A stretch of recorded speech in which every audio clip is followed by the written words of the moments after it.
New York Basketball, once considered the mecca of the sport itself, has been in a huge drought since they lost in the conference finals to begin the 2000s decade. For that entire decade alone, we'd see the Knicks struggle for relevance, going through more coaches than I can count, waste pick after pick, and only make the playoffs twice. But things magically looked like it was going to improve once they made the viral trade to take in the 2003 NBA draft standout and Hall of Famer Carmelo Anthony to save the franchise. However, after 2 first-round exits and losing to the Pacers in 2013, the Knicks, despite throwing the kitchen sink at Carmelo, are now back in the basement of the NBA. They thought he was the answer, but he only brought as much controversy as Knicks already had years before, and now it's time for another look at the idea board to try another rebuild. A rebuild that went through 6 head coaches, more and more draft busts, and management making risk after risk. But unlike most stories I talk about on this channel, one of these risks worked out and turned the New York Knicks becoming one of the best teams in the Eastern Conference and now able to compete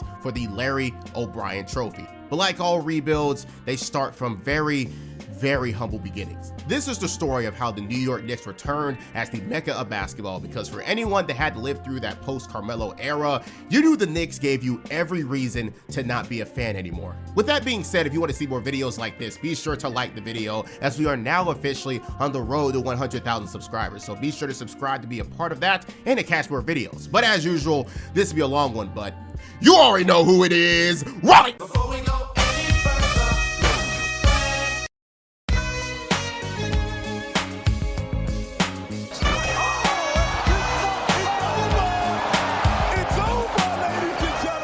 sleep. One of the most important aspects of your life and the way to recharge yourself after a hard day. But one of the things we don't think about is the type of mattress we choose means a lot towards our quality of sleep that affects many parts of our lives. So let me help you with that with the sponsor of today's video, Bare Mattress, a premium fiberglass-free mattress designed to upgrade your sleep, improve your overall quality of life, and it's conveniently shipped to your door for free. With Bare Mattress, they have an assortment of mattresses meant to give you the best sleep and comfort possible, and you're able to find that out in the easiest way possible through their sleep quiz that asks you questions to match you with the perfect mattress for your situation. In my case, as a lover of soft beds and a cool night's sleep, I was matched up with the Bare Elite Hybrid mattress, and with every mattress coming with free shipping in the US, conveniently rolled up in a box and very easy to set up, there is very little hassle to deal with when you get your own, especially with the 120-day sleep trial to give you the ease of mind to take your time with your new mattress on a test drive, alongside financing options and a flexible payment plan. As a person who has slept on the same mattress since I was a kid, the mattress I was set up with was a match made in heaven. Super soft, naturally cool, and it sinks me right in to get me to go to sleep faster. To be quite honest with you, I am quite amazed at the quality of Bare Mattress after a few nights in it. It's been a lifesaver for me as a person who is still very much active playing basketball every day, relieving me of my physical fatigue, and at the same time, after a long day of content creation, reviving me of my mental fatigue, especially considering how bad my sleep schedule was before the fact, since my chemistry with my childhood mattress wasn't the best at all. I love my Bare Mattress, and I think you would too. If you're looking to upgrade your sleep, head to baremattress.com/Alvini and use code ALVINI, Alvini, to get 40% off your Bare Mattress plus 2 free pillows during their winter sale. This is higher than what's being offered on site, so be sure to check them out while you still can, with my link in the comment section and in the description itself. Thank you again to Bare Mattress for sponsoring this video, and let's get back into it. Reporting that the deal is finally done. The Carmelo Anthony trade saga is finally over. Anthony going to his desired destination, Madison Square Garden, to play with the Knicks. This a very detail-oriented trade, so we're going to show you all the components so you can get an idea of why this took so long. The Knicks get Anthony, point guard Chauncey Billups, Sheldon Williams, Anthony Carter, and former Knick, now going back to the Knicks, Renaldo Balkman. The Denver Nuggets will get Danilo Gallinari, Raymond Felton, Wilson Chandler, 3 starters. Timofey Mozgov also has been starting lately for the Knicks. So 4 Knicks starters, a first-round pick coming from the Warriors, 2 second-round picks, and $3 million in cash. The story of the New York Knicks revival starts here. February 22nd, 2011. After years on top of years of failure to create a rebuild on their way back to relevance, the New York Knicks used their prominence as a big-time city and destination to attract Denver Nuggets superstar Carmelo Anthony to their team to immediately put them in the realm of contender and winners once again. In this trade, they give up multiple pieces that made the Knicks halfway decent alongside draft capital to start things off immediately. But if you watch my Carmelo Anthony retrospective video, which you should or you will not achieve your 2025 New Year's resolution, the trade basically doomed the Knicks from the very beginning. Once again, if you want the full context about what I'm about to mention, check out the Melo video I made. But to create a short little recap of things, Carmelo wanted to get out of Denver and his top destination was the New York Knicks. But as Carmelo was currently on an expiring contract, the right thing to do on the Knicks end was to wait until his contract ended that upcoming summer, sign him after the season was over, keep as much of the depth as possible around him, and then receive profit. But instead, the Knicks decided to strike when the iron was hot and traded for Carmelo Anthony while giving up people like Danilo Gallinari, Raymond Felton, Wilson Chandler, and Timofey Mozgov. 4 starters who produced on the team, now traded for just one Beasley player. I mean, it's Carmelo, but it's still only one player. Due to that, it became a race to build around Carmelo and win with him as fast as possible. But in the same season, all we got was drama between him and Mike D'Antoni, which caused issues and got them knocked out of the first round in the sweep to the Boston Celtics. The next year was more of the same with injuries everywhere, and even seeing Mike D'Antoni get fired from Mike Woodson, who would play along with Melo's antics. However, still caused the Knicks to lose in the first round to Miami in a shortened lockout season. And finally, in his third year, we see the Knicks actually look like a contender with a 54-28 record. And this came with Carmelo getting third in MVP voting and even stealing a first place vote from LeBron James, and even owning the DPOY from last year and Tyson Chandler, and see J.R. Smith turn into the 6th man of the year this year. The Knicks would see themselves lose in the second round, unfortunately, to the Indiana Pacers, and originally I was going to talk about all 3 of those seasons in full and cover the breakdown about what will be happening into the modern day, but due to me already covering it in excruciating detail once in that Carmelo Anthony video, you get the Cliff Notes version. If you want the usual style, watch the Melo video. But this Melo era was characterized by the Knicks organization trying to strike for gold too quickly, despite them already owning and showing the NBA that since the Patrick Ewing days, they haven't been capable of even making a competent roster, draft quality players to lead them anywhere, or even develop much talent. But now, since they got a star player, they thought that everything was just going to magically fix itself immediately. Maybe if it wasn't someone like Carmelo, who is definitely the human athlete version of what New York would be like, which is why it was a match made in heaven. But after only 3 seasons, we would be shown that the Knicks still have zero idea how to recover since those dark days. And this is where our story begins. With Carmelo Anthony enjoying the limelight of New York with barely anything to show for it, an organization scrounging for help to bring this team to a championship, and a soon-to-be frustrated fan base who have to come with the terms that Carmelo Anthony just isn't that guy who can lead their team to a championship like his buddies in the 2003 draft class. So from here on out, will the New York Knicks learn from this experiment, or will it be a long road of mistakes, awful management, and horrible decisions? Let's see. So, the New York Knicks, after 3 years of Carmelo Anthony, haven't seemed to figure out a winning formula for victory. After the Mike D'Antoni and Carmelo feud, the Knicks GM Glenn Grunwald decided to play ball and give him a coach that would be more agreeable to Melo, and that turned into Mike Woodson. And in his first full year, they earned the best record they ever recorded since the 2000 NBA season. So much progress was made immediately, but where do they go from here? Well, there isn't really much they can do, really. With a log jam they seem to have to deal with in the aspect of contracts from all over, $20 million plus from Amari Stoudemire and soon to be expiring contract in Melo, and $14 million from Tyson Chandler, there is very little room to sign almost anyone of decent effect. But they can trade for someone instead. After showing the NBA world that they can win, it is time to buy into Carmelo Anthony's core, so that means that Grunwald has to make one more splash to serve as extra firepower to rise over the powerhouses in the Eastern Conference, the Miami Heat with LeBron James and the Heatles, and the Indiana Pacers defensive squad led by Paul George. So what was this move going to be?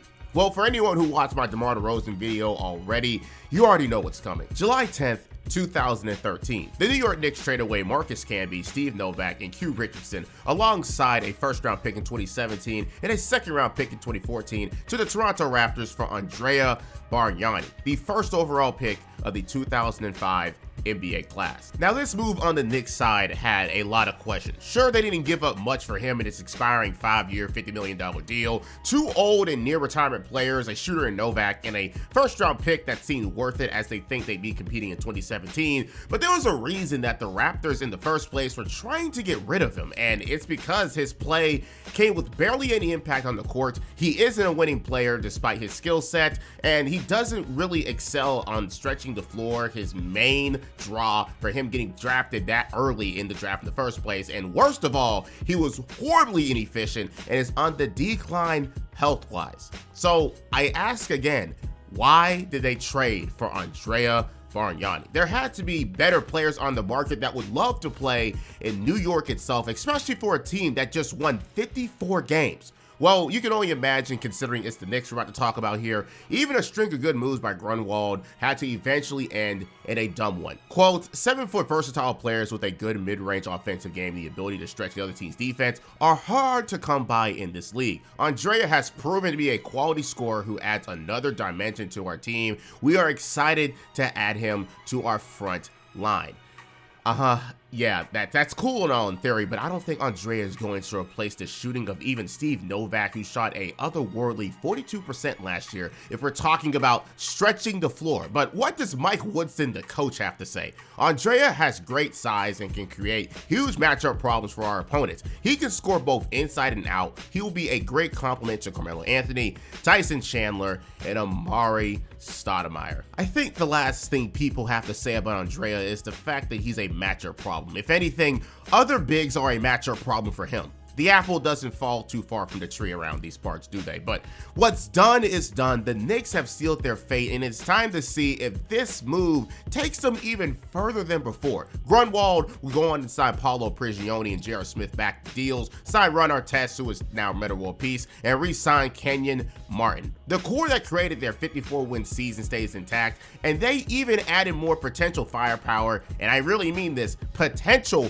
firepower in Andrea Bargnani to give them another dimension to their offensive game. But before the season starts back officially, the Knicks decide to do what they always do and change things up. And this time, it's someone from the near top of the organization. Over the years, the spot of GM of the Knicks was always different after about 4 to 5 years. Scott Layden in the early 2000s, Isaiah Thomas, yes, that Isaiah Thomas from 2004 to 2008, Donnie Walsh from 2008 to 2011, and now Glenn Grunwald, despite his good moves so far, will be replaced by new GM and president of basketball operations, Steve Mills, on September the 13th, 2013. And Grunwald will be demoted to another front office position. Grunwald wasn't seen as a full-time replacement, but despite that though, he pulled off some great moves that you think he should be rewarded for, especially considering that he gave them the best record they've had in a decade and a half. But Steve Mills in his first ever GM position gets to take over, and as you imagine, it was led by a name you'll hear a lot in this video,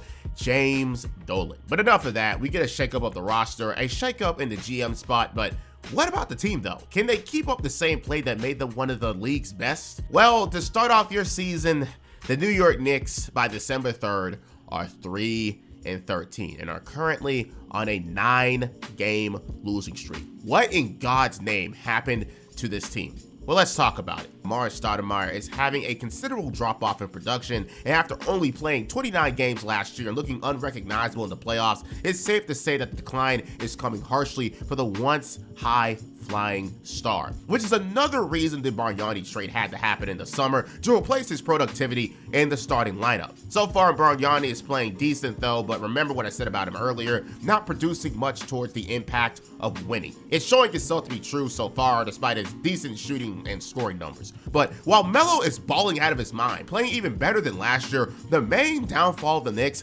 is their defense. Last year in their 54-win season, the Knicks were actually an amazing offensive team with Carmelo leading the charge, J.R. Smith nearly averaging 20 points off the bench and contributions wherever they can find them. But this year, while things were mostly the same offensively, now they have a bottom 5 defense that now cancels out their scoring prowess. They were mid defensively last year, but now they're just god-awful, and if you can't score to outweigh that problem, you get this current issue. And while Carmelo doesn't have a second star and has to lead the ship himself, he will really be testing himself this season. No big group of offensive depth, no primary point guard who can set others up and make them better, no defense to keep yourself in games, just a house with a weak foundation waiting to crumble as soon as the going gets tough. And guess what? They just couldn't revive the magic that worked last year. Your New York Knicks just may have been one-hit wonders with Carmelo Anthony, and that trade may have not been looked at the best as the years gone by. Sure, they got back in the NBA limelight with a top-tier player, but with a potentially incompetent front office, they couldn't put the right pieces around him to make this team truly great for a long time, as Carmelo wasn't even 30 yet by this point.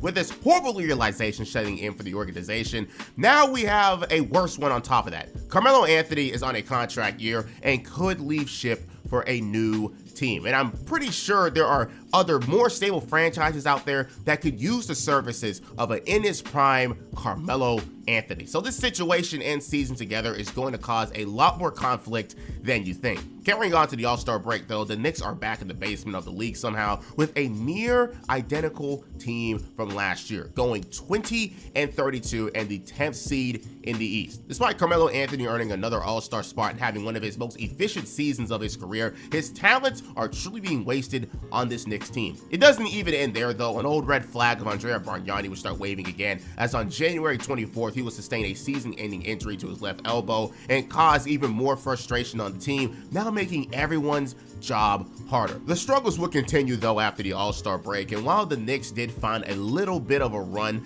ending their season 16-5 at the end of it, it was nowhere near enough to cause any noise, as they were just trying to somehow go for that 8th seed spot, especially when they started their All-Star break with a 7-game losing streak after the fact. So yeah, the Knicks, after having their best record since 2000, are now back in the NBA dungeon with a ending record of 37-45. With a mix of bad defense, not enough offense, and injuries all over, the Knicks fell off as fast as they rose with a 1-year peak. And that right there is horrible. But the real question is, how does Carmelo Anthony himself feel about this on his contract year? Well, according to the New York Post, he wants to stay in New York for some reason, but he just doesn't want to stay for a rebuild. Quote, "I want to come back. If we can put ourselves in a position to compete at a high level over the course of 5 years, whatever that contract will be, I'm willing to stay here. I never once said I wanted to leave. I always said I want to explore options and see what's out there." He even expressed that he'd be willing to take less money if it meant competing for a ring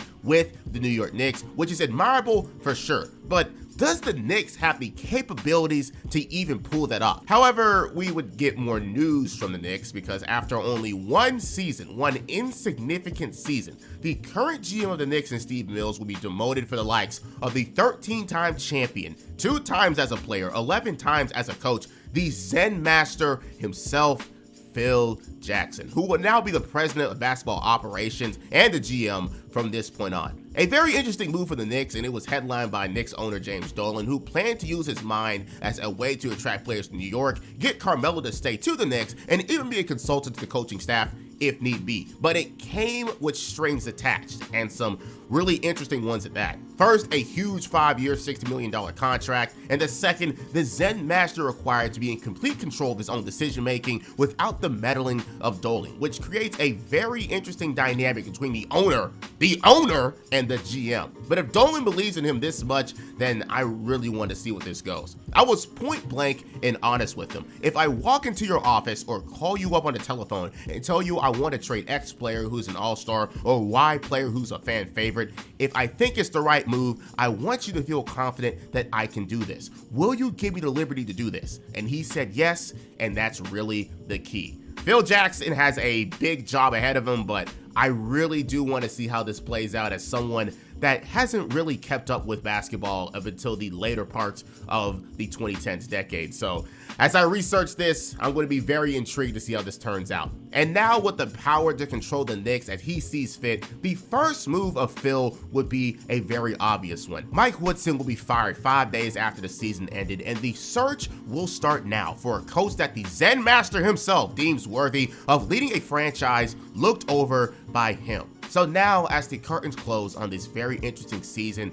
for all the wrong reasons, the Knicks have a lot to address. The upcoming signing of Carmelo Anthony, the retooling of this roster, and who will be the new coach to lead this potential new era. Will the right choices be made, or will there be too many cooks in the kitchen? I guess we'll see.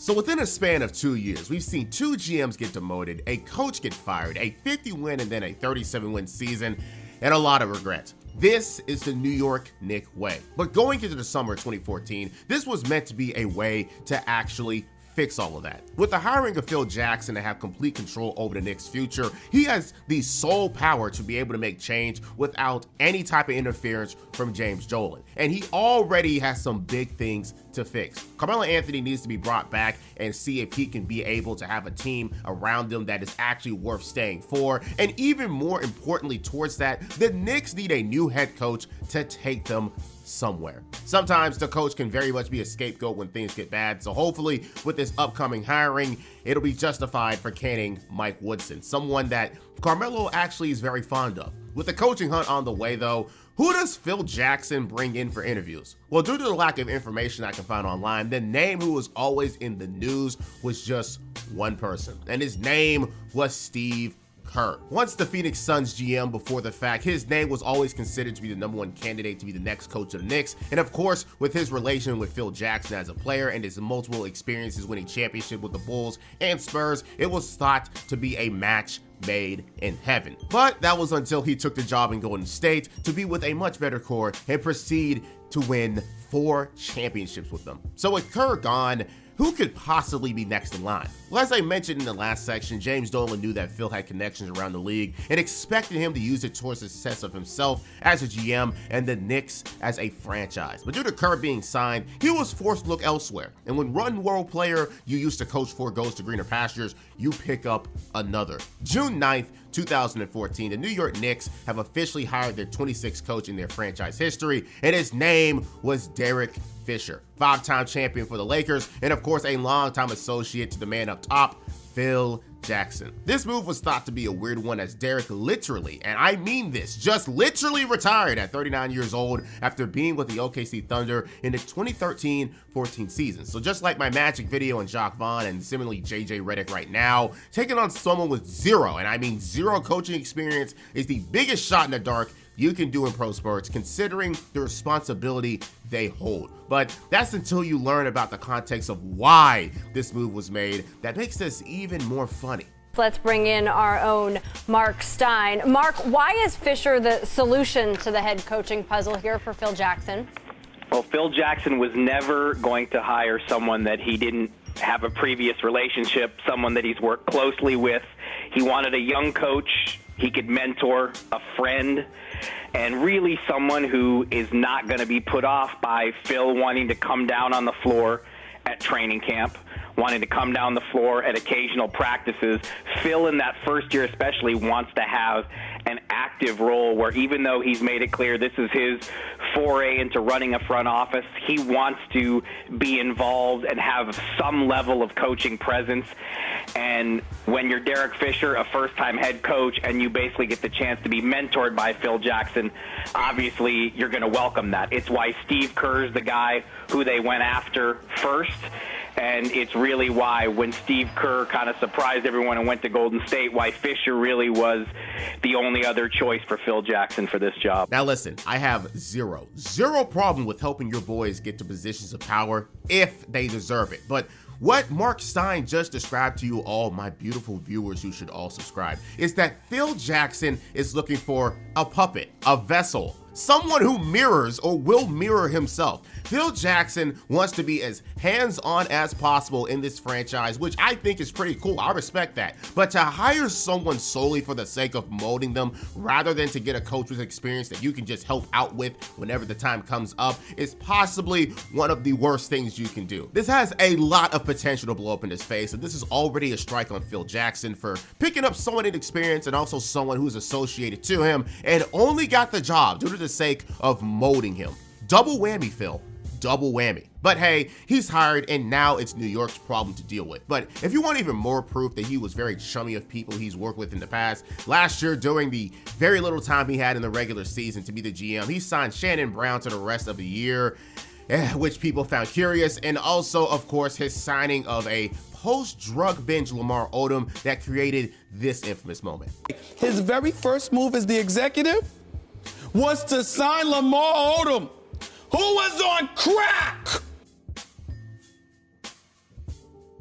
So believe me, this isn't the first time, and it sure as hell will not be the last time you'll hear this type of action from him. But you can all thank James Dolan for that. But with that over and done with, now it's the most important issue of the offseason. Melo needs to be brought back, and the team needs some retooling badly. Phil Jackson wasted no time making an immediate change, and it only came a few weeks after the Fisher hiring. June 25th, 2014, the New York Knicks would trade Tyson Chandler and Raymond Felton to the Dallas Mavericks for Jose Calderon, Samuel Dallenberg, Wayne Ellington, Shane Larkin, and 2 upcoming second-round picks in the 2014 class. This is the first of many interesting moves that Phil Jackson would make, and it was made mainly for cap flexibility, as Jackson deemed Tyson's deal to be a bit too large alongside Felton, who was on an even worse deal. But the Mavericks wanted Tyson back desperately and pulled the trigger despite the only player value given to the Knicks being Jose Calderon, as Dallenberg was on his last legs of his career, Shane was an upcoming sophomore in the league, and Wayne Ellington was a journeyman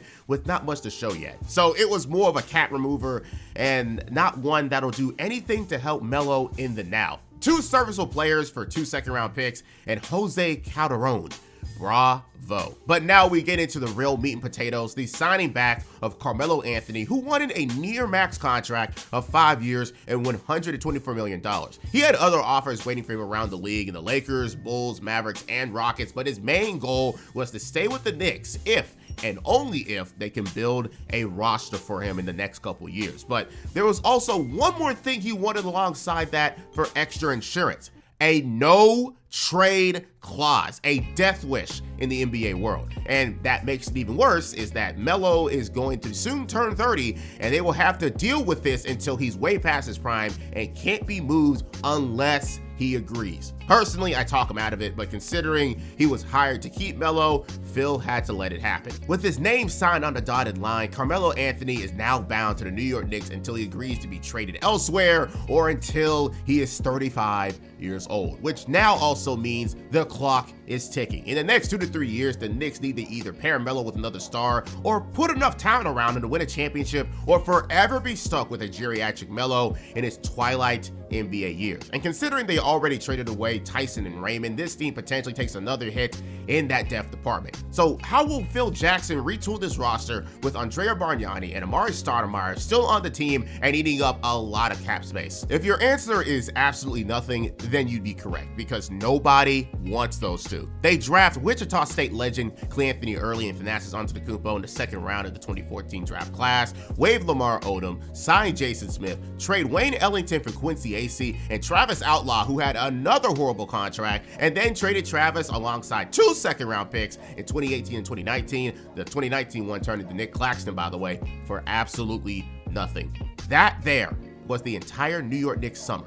Getting Melo, trading away Tyson and Felton, losing 2 second-round picks in Wayne Ellington, and now still stuck with Bargnani and Stoudemire, who are now both on contract years, which makes their deals even worse. Glad to see this retooling is coming off to a great start, but with this summer of hell coming to an end, there is still basketball that has to be played, and Melo might just have to do even more than ever to even win games. With a day one lineup of, oh God, Shane Larkin, Iman Shumpert, Melo, Amari Stoudemire, and Samuel Dallenberg, we just get a taste of how badly this season was going to be. And if an opening game score of 104 to 80 to the Chicago Bulls doesn't ring any alarms, then how about a 5-36 start to the year, their second worst start in franchise history? Your New York Knicks are the NBA's dumpster fire of the league once again, and it's not looking pretty at all.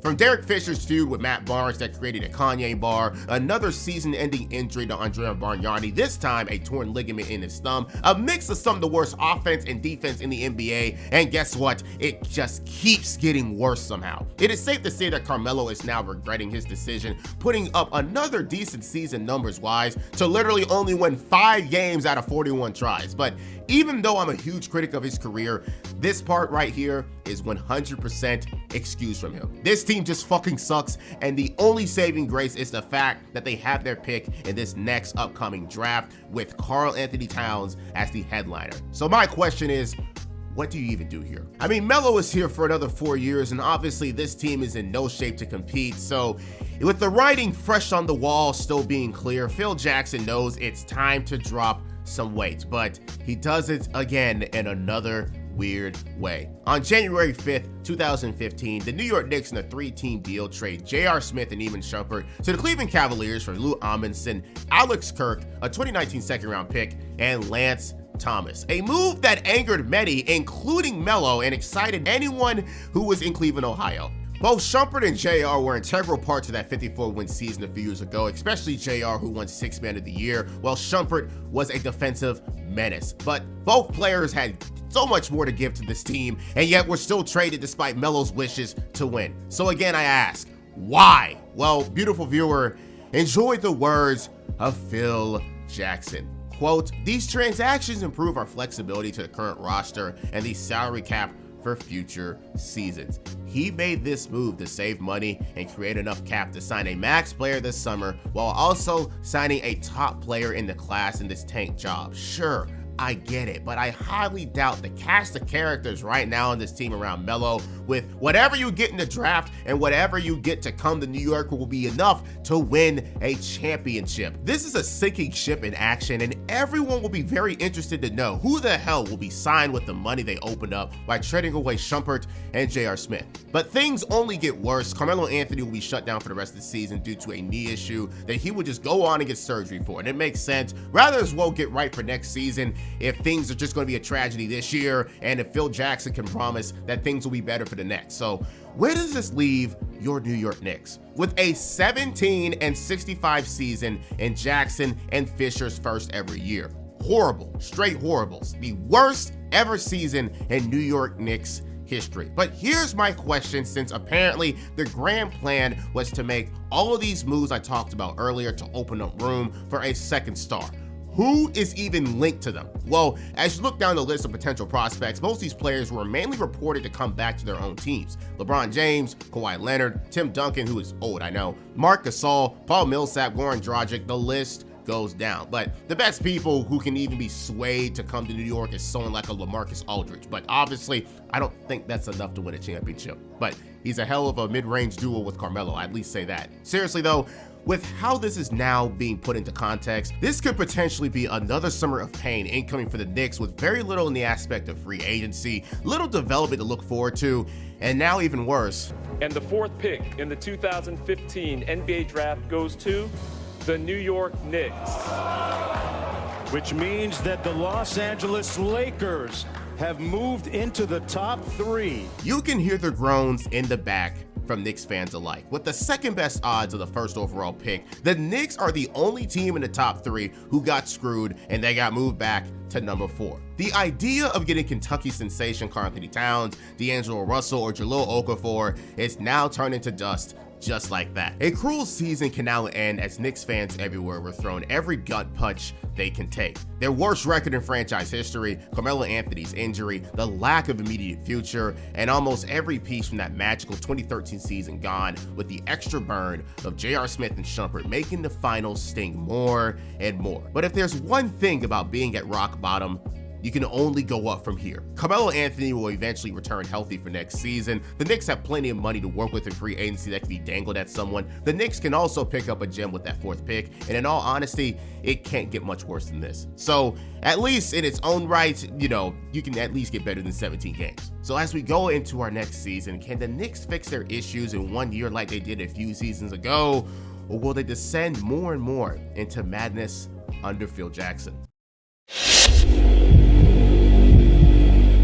I think we can all come together as a group and agree that this first season of the Phil Jackson hiring was possibly the worst outcome that could have happened. He couldn't get rid of Amari's and Andrea's contracts, Carmelo got injured, he couldn't bring any valuable depth to Carmelo and even traded away some in Tyson Chandler, Raymond Felton, J.R. Smith, and even Shumpert, and most messed up, recorded the worst record in its franchise history with a 17-65 low point. It cannot get much worse than this, but to some, yes, it can. Because even for their struggle last season, they were the sole team that got moved out of the top 3 and are now forced to pick up someone in the second tier of players in the 2015 NBA class. And with Phil Jackson at the helm, who knows what is spinning in his head and who he will pick up. But he promised Melo an opportunity to compete, so the pick better be good and come with immediate results. Fast forward to the 2015 NBA draft, the talks all around the media is that the Knicks are looking for a center. Bad news is Cat and Jahlil Okafor are the best ones in the class and will be taken in the top 3, no questions asked. So as you'd expect, their workout list is full of centers, and the next tier of them outside of Cat and Jahlil Okafor: Frank Kaminsky from Wisconsin, Willie Cauley-Stein from Kentucky, Miles Turner from Texas, and the foreign product named Kristaps Porzingis. Each of them being able to provide something different in their own way, but would you believe me if I said that most draft boards had the Knicks taking Emmanuel Mudiay of all people? But no, Phil Jackson wanted a big, and he was going to get one. With the top 3 of the class all going to their respective teams, it leaves the Knicks at number 4 to show the world their next future piece. And the name they choose would shock the world, that world being New York. With the 4th pick in the 2015 NBA Draft, the New York Knicks select Kristaps Porzingis from Liepaja, Latvia. He last played for Sevilla in Spain. The boos, the jeers, the outright immediate hatred that came after the naming of the 4th pick of the 2015 NBA draft class, Kristaps Porzingis, your newest New York Knick, was wild. Last playing for Spain, he was an alluring prospect that popularized a new term in the NBA draft world, that being a unicorn. As a legitimate 7-footer who can shoot, block shots, create his own bucket, and play both the power forward and center spot, he was a prospect you do not let slide too far off of his potential alone. In Spain, he was playing off the bench, but he did show a lot of upside in this game and having a lot more he can develop on in the future. But considering how the NBA world was only a decade ago, foreign-born players don't exactly come with a lot of consistency in their track record, so the usual stereotypes got thrown at him, and of course alongside that, a lot of funny moments. What the fuck did they do? Who the fuck is this? Who the fuck is Tingus Pingus? I never heard of fucking Latvia. You drafted this fucking kid, you stupid motherfuckers, you! They're gonna mess it up, I know it. In the 2015 NBA Draft, the New York Knicks select Kristaps Porzingis. Oh my god! Oh my god! What is wrong with them? New York Knicks fans were at the Barclays Center booing because we recognize that we have been hoodwinked, bamboozled, led astray, run amok, and flat out deceived by Phil Jackson and the New York Knicks. That is the situation. That is what is going on, and that is why I stand here on my vacation, blissfully happy until tonight when this happened, ruined everything. Fans everywhere didn't consider KP to be ready for the league, unlike some of the other players, and the criticism was way louder than the praise, especially considering the goal of this season upcoming was to go on and make the playoffs and make a team out of it ASAP. But what does Phil Jackson think? Quote, we went through some of the stringent testing we do to see what level of athleticism he brings to this and what is his growth potential. We think there's going to be a good chance he makes rapid improvements, but we do think there's going to be a maturing process. The risk is great, but the reward is great too. Phil is a big believer in the boom or bust mentality, and that's a pretty dangerous road to go down, especially when he is the person who pulls the trigger at the end of the day. But what is done, and now it's up to him and Kristaps to see if he can reach that potential that Phil sees in him. But the offseason must continue, and Phil's phone never sleeps. During the draft, he traded away Tim Hardaway Jr. in a 3-team deal that would send him to Atlanta, where he would only receive back Jerian Grant, the 19th pick of the 2015 NBA draft class, and for some some reason traded 2 second-round picks in the future to the 76ers for their second-round pick this year and Willie Hernangomez. 2 head-scratching trades for sure, as I think the last thing a retooling team needs is rookies who potentially can't provide much in the now. And if I had to imagine, Tim Hardaway Jr. didn't show as much promise in 2 years there so far. And for the Hernangomez trade, who knows, man? I'm just as confused as you. But the confusing moves do not end here. It gets much worse in free agency, where a fear I talked about last year comes true. Despite all the money they opened up with Bargnani and Stoudemire off the team, no one, and I mean no one, wants to come to New York. So what does Phil Jackson do? He tries to build a team around Melo, but in the worst possible way. Robin Lopez, 4 years and $54 million. Aaron Aflalo, 2 years and $16 million. Derek Williams, 2 years and $8 million. And he would also re-sign Lance Thomas to a 1-year deal. It's great to see while researching this video just how many players rejected even meeting up with the Knicks that they wanted. LaMarcus Aldridge rejected a meeting outright and went to San Antonio. Greg Monroe did the same thing. Tobias Harris, and even lower level people like Patrick Beverley and Corey Brewer. The prospect of playing for Phil Jackson and in New York and with Carmelo Anthony wasn't something that players wanted to deal with, and they struck out in every possible way. So their prize is the few players that will take a check and at least try their best. So as we get into the 2016 NBA season, how does the starting lineup change this time around? Well, it still isn't much to write home about. Jose Calderon, Sasha Vujacic, Carmelo Anthony, Kristaps Porzingis, and Robin Lopez. And while this core wasn't good at all, some would say even terrible, the Knicks by early December were actually, dare I say, decent. 10-10 record off the year so far, and while this was only good for the 11th spot in the East at that date, it's an okay start and way better than last year. But while they were at 500 now, there is one big-time glaring issue. Carmelo Anthony has lost a step, big time. The thoughts were due to him getting that surgery so early last year that Carmelo would be good and healthy for the Knicks, but in the beginning stages of the season so far, he isn't looking good in his role at all. 4 and 16 for his debut, 10 of 27 in his next game, 4 of 17 against the Spurs, 6 of 18 against the Cavaliers, 6 of 16 against Milwaukee. It's clear that either Melo's peak is over and his decline is coming prematurely due to that surgery, or it's just natural decline. So can the Knicks keep this up, or is the streak of good luck just going their way finally? Well, as the season continued on for the Knicks, they would continue to hover and hover with that 500 spot and try to stay within the playoff race if they were to go on a run. But they slipped ever so slightly with a 6-game losing streak from the end of January until early February, so Phil Jackson had to admit defeat and make a change. February 9th, 2016, the New York Knicks would fire head coach Derek Fisher after a year and a half with the team due to the losing and not living up to expectations. But again, let's be real here, everybody knew it. This hiring was doomed to fail from the very beginning. In his place, another Lakers champion would take over in Kurt Rambis, but he was mainly an assistant in the league and had a few head coaching stints here and there. But just like Derek, Rambis is yet another person who was around Phil Jackson in his coaching days in LA. So not much to be excited about here. He was hired on to staff with Fisher as a buddy of Phil. But even with this season so far, the man that New York Knicks fans would boo on draft night is looking like a gem right in front of their very eyes. Kristaps Porzingis in his rookie season took all the criticism and proved all the doubters wrong, actually playing above expectations and looking like a future piece of this Knicks core. Sure, he's putting up 14 points per game. His percentages could be a little bit better, but this is a process to build off of, and he's barely had any pro experiences in his career. So this will be the worst he'll ever be in his career, and the sky is absolutely the limit. He showed promise very early, putting up a career-high 29 points against the Charlotte Hornets in his 12th game in his career, and while his shots would remain inconsistent due to playing with Melo, he remained the second scoring option of the team, and that experience does a lot for a player. But with the firing of Derek Fisher, does this come with some type of magical miracle comeback that puts this weird Knicks team in the playoffs as a surprise 8th seed under Kurt Rambis?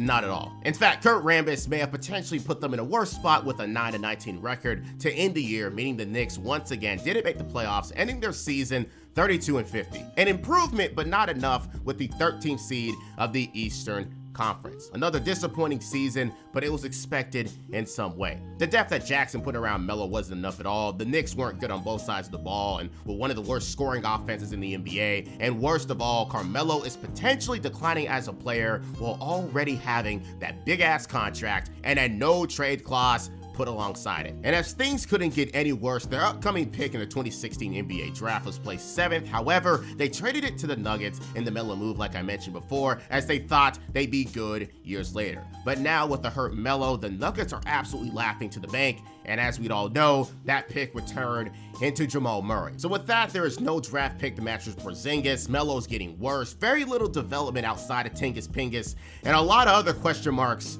all over the team. So now the question remains, where can the Knicks even go from here? Well, when the going gets tough, you gotta take some risk, and Phil Jackson has already shown he is willing to do so.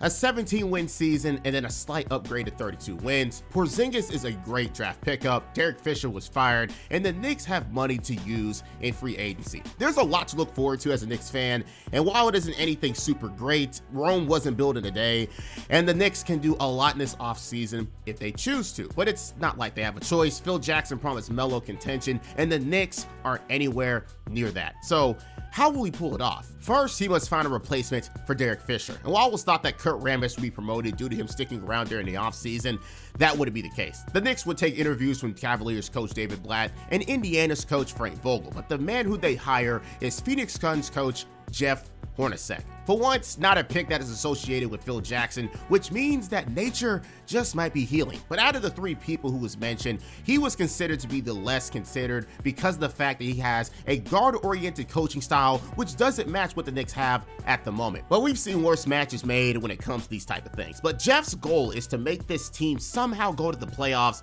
and it is quite the roster to get that to happen. At the same time, though, this hiring was also infamous for another reason, because last year Phil Jackson tried to hijack the team, and with Coach Rambis also a part of that, again being associated with Phil Jackson, he would also try to make the Knicks run the triangle offense with Melo, and it wasn't something that the team messed with. He even got to the point to where they made the team practice during the playoffs, which they did not, compete in, and held a triangle seminar, according to reports that people found really confusing. In fact, he throws shade at the players of today by saying, the triangle is a different story. How do you teach a system that requires so many fundamental skills to players that haven't been taught some of that basic stuff with footwork and passing and all those rudimentary type of skills that are learned that have been changed over a few years? It's a different game. So this hiring of Hornacek was a white flag of sorts that Jackson's willing to let a coach in today's era do things his way. And in Jeff's case, it's something a lot more fast-paced. So it's good to see that Phil Jackson is at least willing to admit when he's somewhat wrong. So maybe something positive will come from this, but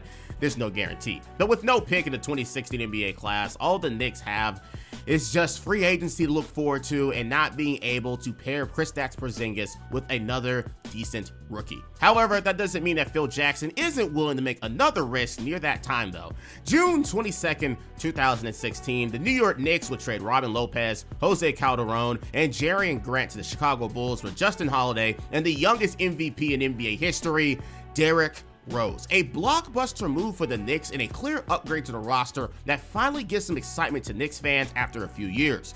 Only problem is this is a post-injury Derrick Rose who has lost a step in his game and is a lot less athletic than he used to be after that infamous day that you all know what I'm talking about. In Chicago, he was being outplayed by the likes of Jimmy Butler, who has now reached all-star status, and with how the team looks at the moment, he definitely needs to be moved as he is getting worse and his contract remains large, and he's even on a contract year coming up, so you rather as well get as much as you can out of him. Phil Jackson also confirms very early that he is ready to pay D-Rose next year, so a duo of Melo and Rose alongside the development of Kristaps Porzingis will be something to look out for in the Eastern Conference. But this summer is also known for something else infamous, as the Knicks, alongside other teams, would begin to go on and get that jump in salary cap that created the biggest payday for some of the most unconventional players who demanded money due to it. And the Knicks, with more money to play with, also became victims of this infamous summer. In a desperate move to maximize this roster as soon as possible and to match D-Rose, Melo, and Porzingis with an immediate playoff team, Phil Jackson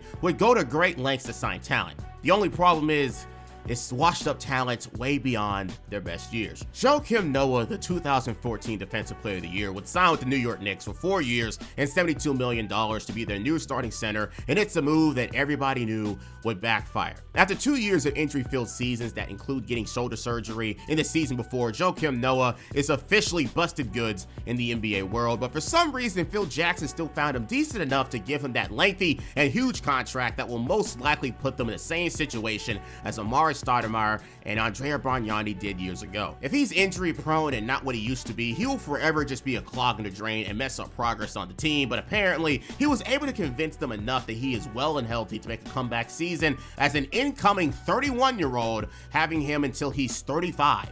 High risk move that makes no sense, but Lord knows it wouldn't have came down to this if Robin Lopez wasn't traded properly. But at least D Rose thinks it'll work out. Derrick Rose has no shortage of confidence in his New York Knicks. A few weeks ago, Rose made headlines when he said that some people put the Knicks in the same super team class as the Warriors. Well, Rose isn't backing off those comments in an interview from South Korea. Quote, "I still believe that. Like I said, with that super team term, you have to be very careful, I guess, if you're in the United States.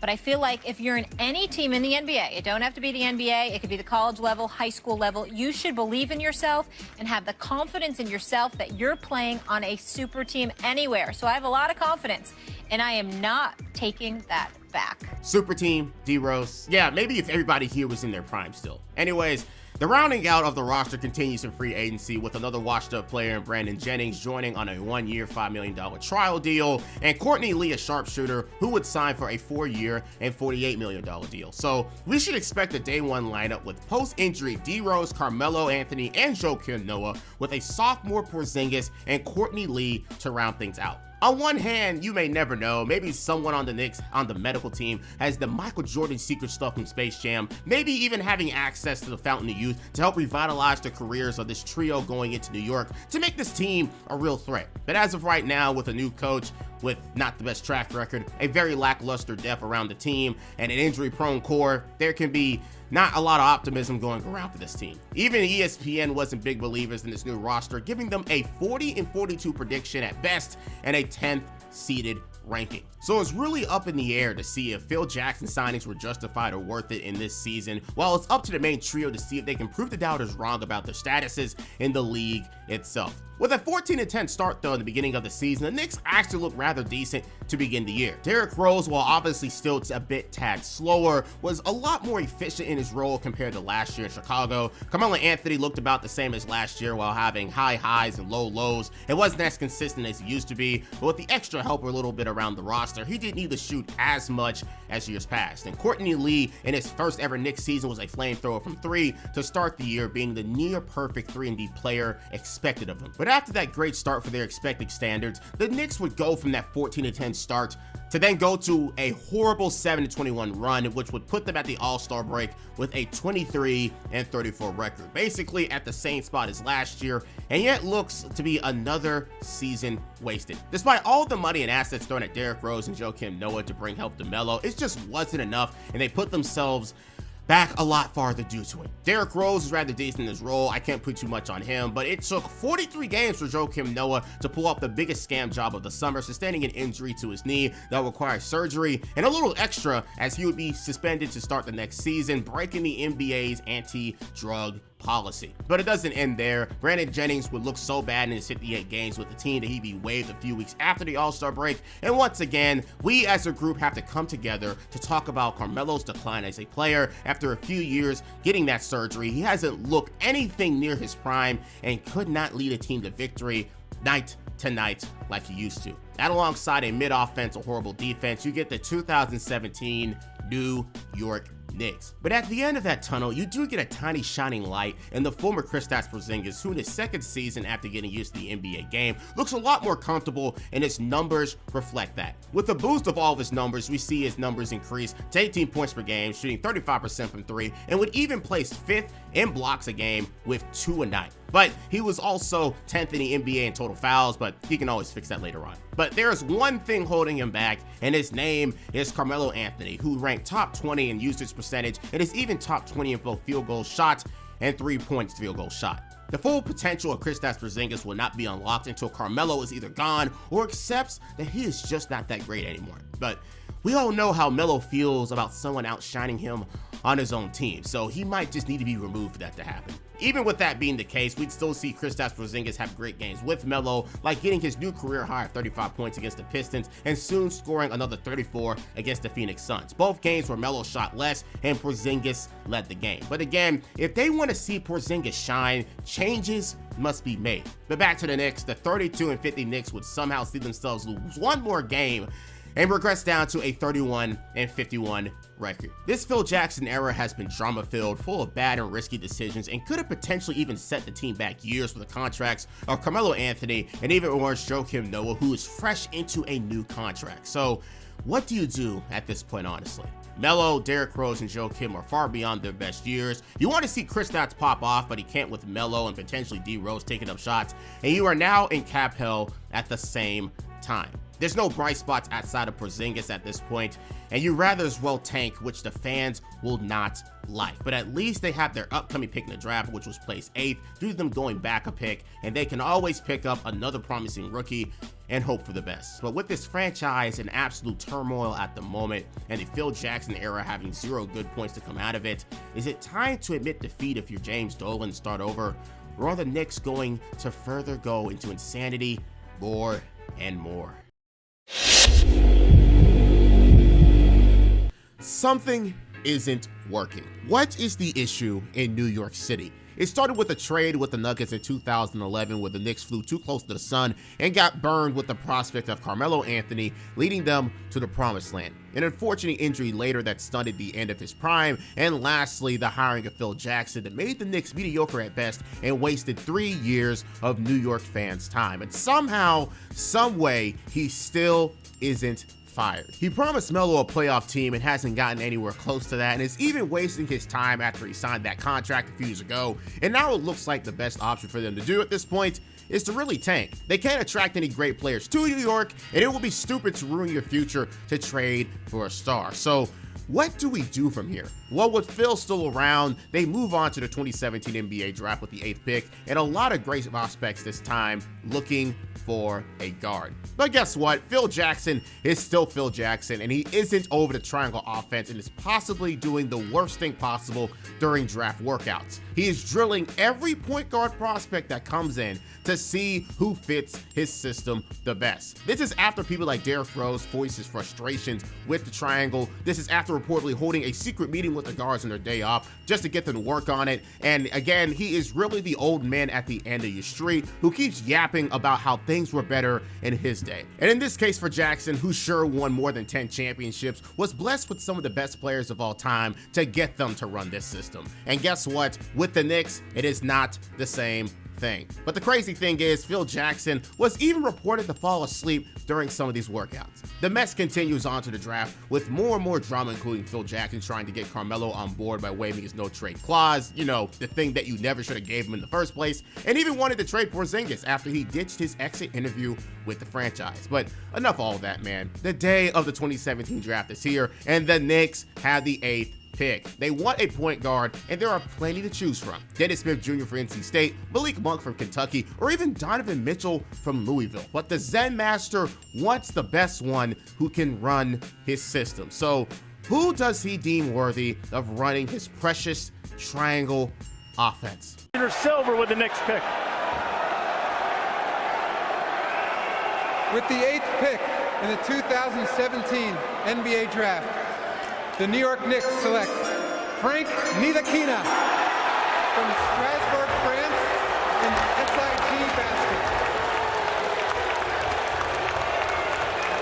Who? With the 8th pick of the 2017 NBA draft, the New York Knicks shocked the world yet again with another curveball pick in the French prospect Frank Ntilikina. 6'4", 200 pounds, and a 7-foot wingspan. That right there is a two-way demon in the making and a defensive menace for his entire career. And that's exactly why in Germany, before coming to the NBA at 19 years old, he was drafted with the 8th spot. But you also know what this means. He was the person that Phil Jackson wanted to run his offense, and with an old school style that he has, Phil Jackson was probably having wet dreams about him. His main weakness would ultimately be his lack of offensive feel for the game, but if he can work on that, he'll be a two-way star for many years in the NBA, but we'll see how long that takes. Also, as you'd imagine, Knicks fans didn't like this pick either, and much preferred Dennis Smith Jr., who was picked right behind Frank. The New York Knicks select Frank Ntilikina.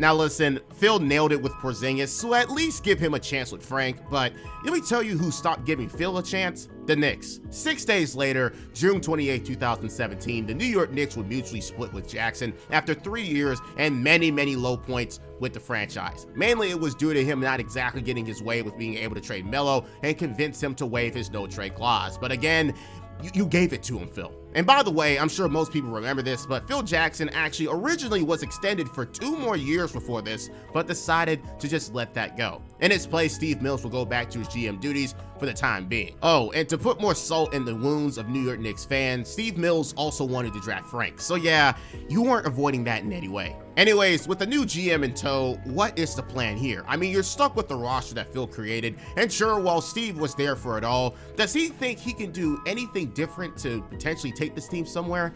No, not at all, because his goal was to get Melo out of there and just tank. Enough is enough. They would sign back their old first-round pick and Tim Hardaway Jr. back on a 4-year, $70 million deal, and would get NBA vets and Ramon Sessions, Michael Beasley, and Jarrett Jack. And with Carmelo seeing the writing on the wall, finally, he has conceded. He will waive his no-trade clause if and only if he is traded to the Cleveland Cavaliers with LeBron James, the Houston Rockets with James Harden and Chris Paul, or the OKC Thunder with Russell Westbrook and Paul George. With those 3 choices in the air, Steve Mills found the best match and Melo's future destination.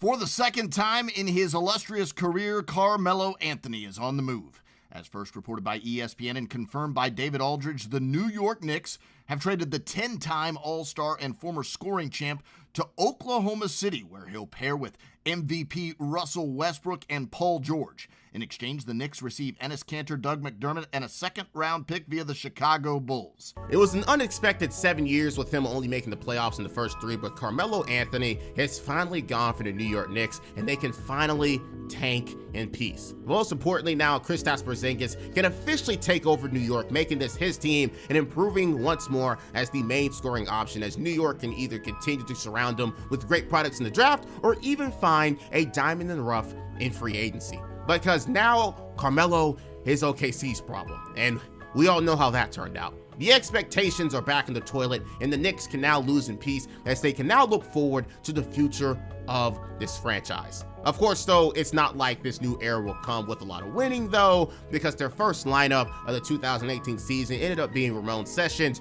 Tim Hardaway Jr., Courtney Lee, Porzingis, and Enes Kanter. But at the same time, Porzingis himself gave a lot, and I mean a lot, for New York Knicks fans to be excited about. 31 points in his debut as the star, 33 in the next, 38 in a win against the Nuggets for his new career high, and then he will even outdo that a little bit later against Indiana with 40 points and 6 blocks. Kristaps Porzingis has officially been unleashed and looks like a future perennial all-star with another season of progress and training on his belt, now ready to take on the world. Whether it was draining threes, dunking all over the place, or even blocking anything near him, the development of Kristaps was only going to make him a household name and a potential New York Knicks legend. And despite the losing of the Knicks and being one of the worst teams in the NBA, they would even get an actual surprise in Kristaps Porzingis becoming a first-time All-Star due to his great season. It was something worth celebrating, as Porzingis is truly on the way to stardom if he keeps up his production.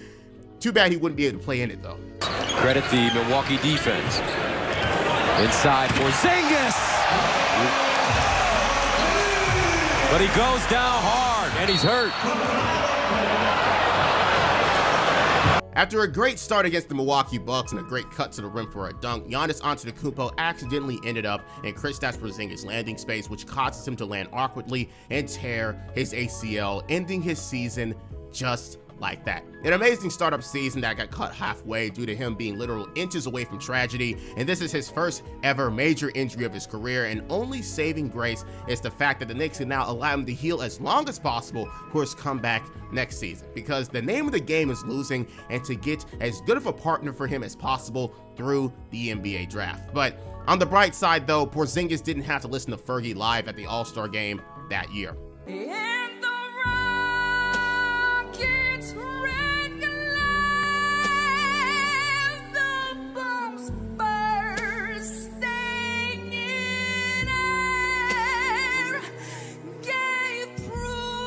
So with the only thing keeping Knicks fans happy gone, what else is there for them to watch on this team? Well, the Knicks would go ahead and make some more trades during this season to clear up space and take a chance on a pick that the Knicks fans wanted at one point. On February 8th, 2018, the Knicks would trade a second-round pick in Doug McDermott in a 3-team deal to get back Emmanuel Mudiay from the Nuggets. It was thought at one point that he'd be the next big thing in the NBA coming into the league, but after 2 seasons with the Nuggets, he was anything but and was one of the worst volume scorers in the league. So the Knicks will attempt to give him a platform and a fresh slate in New York. Outside of that, Willie Hernangomez would also be traded, this time to the Hornets, and the Knicks tried to find a diamond in the rough since Kristaps was out. The best they would get is Michael Beasley calling himself Carmelo on the left side, and more losing. But what about their 8th pick and Frank Ntilikina? Well, he would show every bit of rawness to his game, being an absolute negative on offense and every bit as advertised on defense. We see him get 6 steals in this 11th game ever played and 5 in his 5th, showing that he can clearly defend with the best of them and has instincts for that side of the ball. But where he falters is playing offense in the NBA, mainly due to the style. While playing in Europe, he was much more used to the slow down and traditional side of things, but in the NBA, especially as a point guard where it's trending more towards fast-paced play and 3-point heavy basketball, he falls short big time. In his rookie year, he averaged 5 points and shot 36% from the field. He's a good playmaker and a great defender, which would have been great in the 90s, but when it comes to scoring in the 2010s, he has a long way to go. Before your New York Knicks, they finished the year out 29-53, which was good as they would once again be primed for another lottery pick. However, they didn't lose enough, so it was only good for the 9th pick in the draft. Not bad, but they would miss out on great talent like DeAndre Ayton, Marvin Bagley III, and Luka Doncic alongside others who'd be picked before them. So as usual, it's time for them to get in the lab and find a potential gem. But at least with Steve Mills, he would continue to drop more and more on the Phil Jackson signings, next firing Jeff Hornacek after 2 seasons. Another bad season, but at least they have something to look forward to as Kristaps Porzingis is next up in the NBA world. But they seriously need to find the right group of players, a good coach, and draft well to bounce back from what has been one of the most disappointing eras in Knicks history. So let's see how they do things in the 2018 NBA offseason. It's crazy to say this once again, but the New York Knicks are starting over. They just fired Jeff Hornacek. Outside of Porzingis, they don't have much to look forward to in young talent, and coming off another horrible season record-wise, there isn't much to be positive about as a Knicks fan. But with Steve Mills back at the helm full-time, perhaps he can do what Phil Jackson couldn't do in his place. Very tough chance though, but at least he can try. For the vacant head coaching spot though, they will need a coach who'll be fine with dealing in a rebuild and can cultivate young talent and untapped talent somehow. Kristaps is dealing with his injury recovery, and outside of all of that, you have young talent in Emmanuel Mudiay and Frank Ntilikina. So whoever gets this job will have a very long chore ahead of them. And this time around, the Knicks went and did their research, interviewed people with real pedigree around the league while also looking at coaches looking for a bigger role. David Blatt from the Cavaliers, Heat assistant Juwan Howard, David Fizdale for the Memphis Grizzlies, Spurs assistant James Borrego, Mike Budenholzer from the Hawks, Toronto G League coach Jerry Stackhouse, and guess what? They even hit up Mike Woodson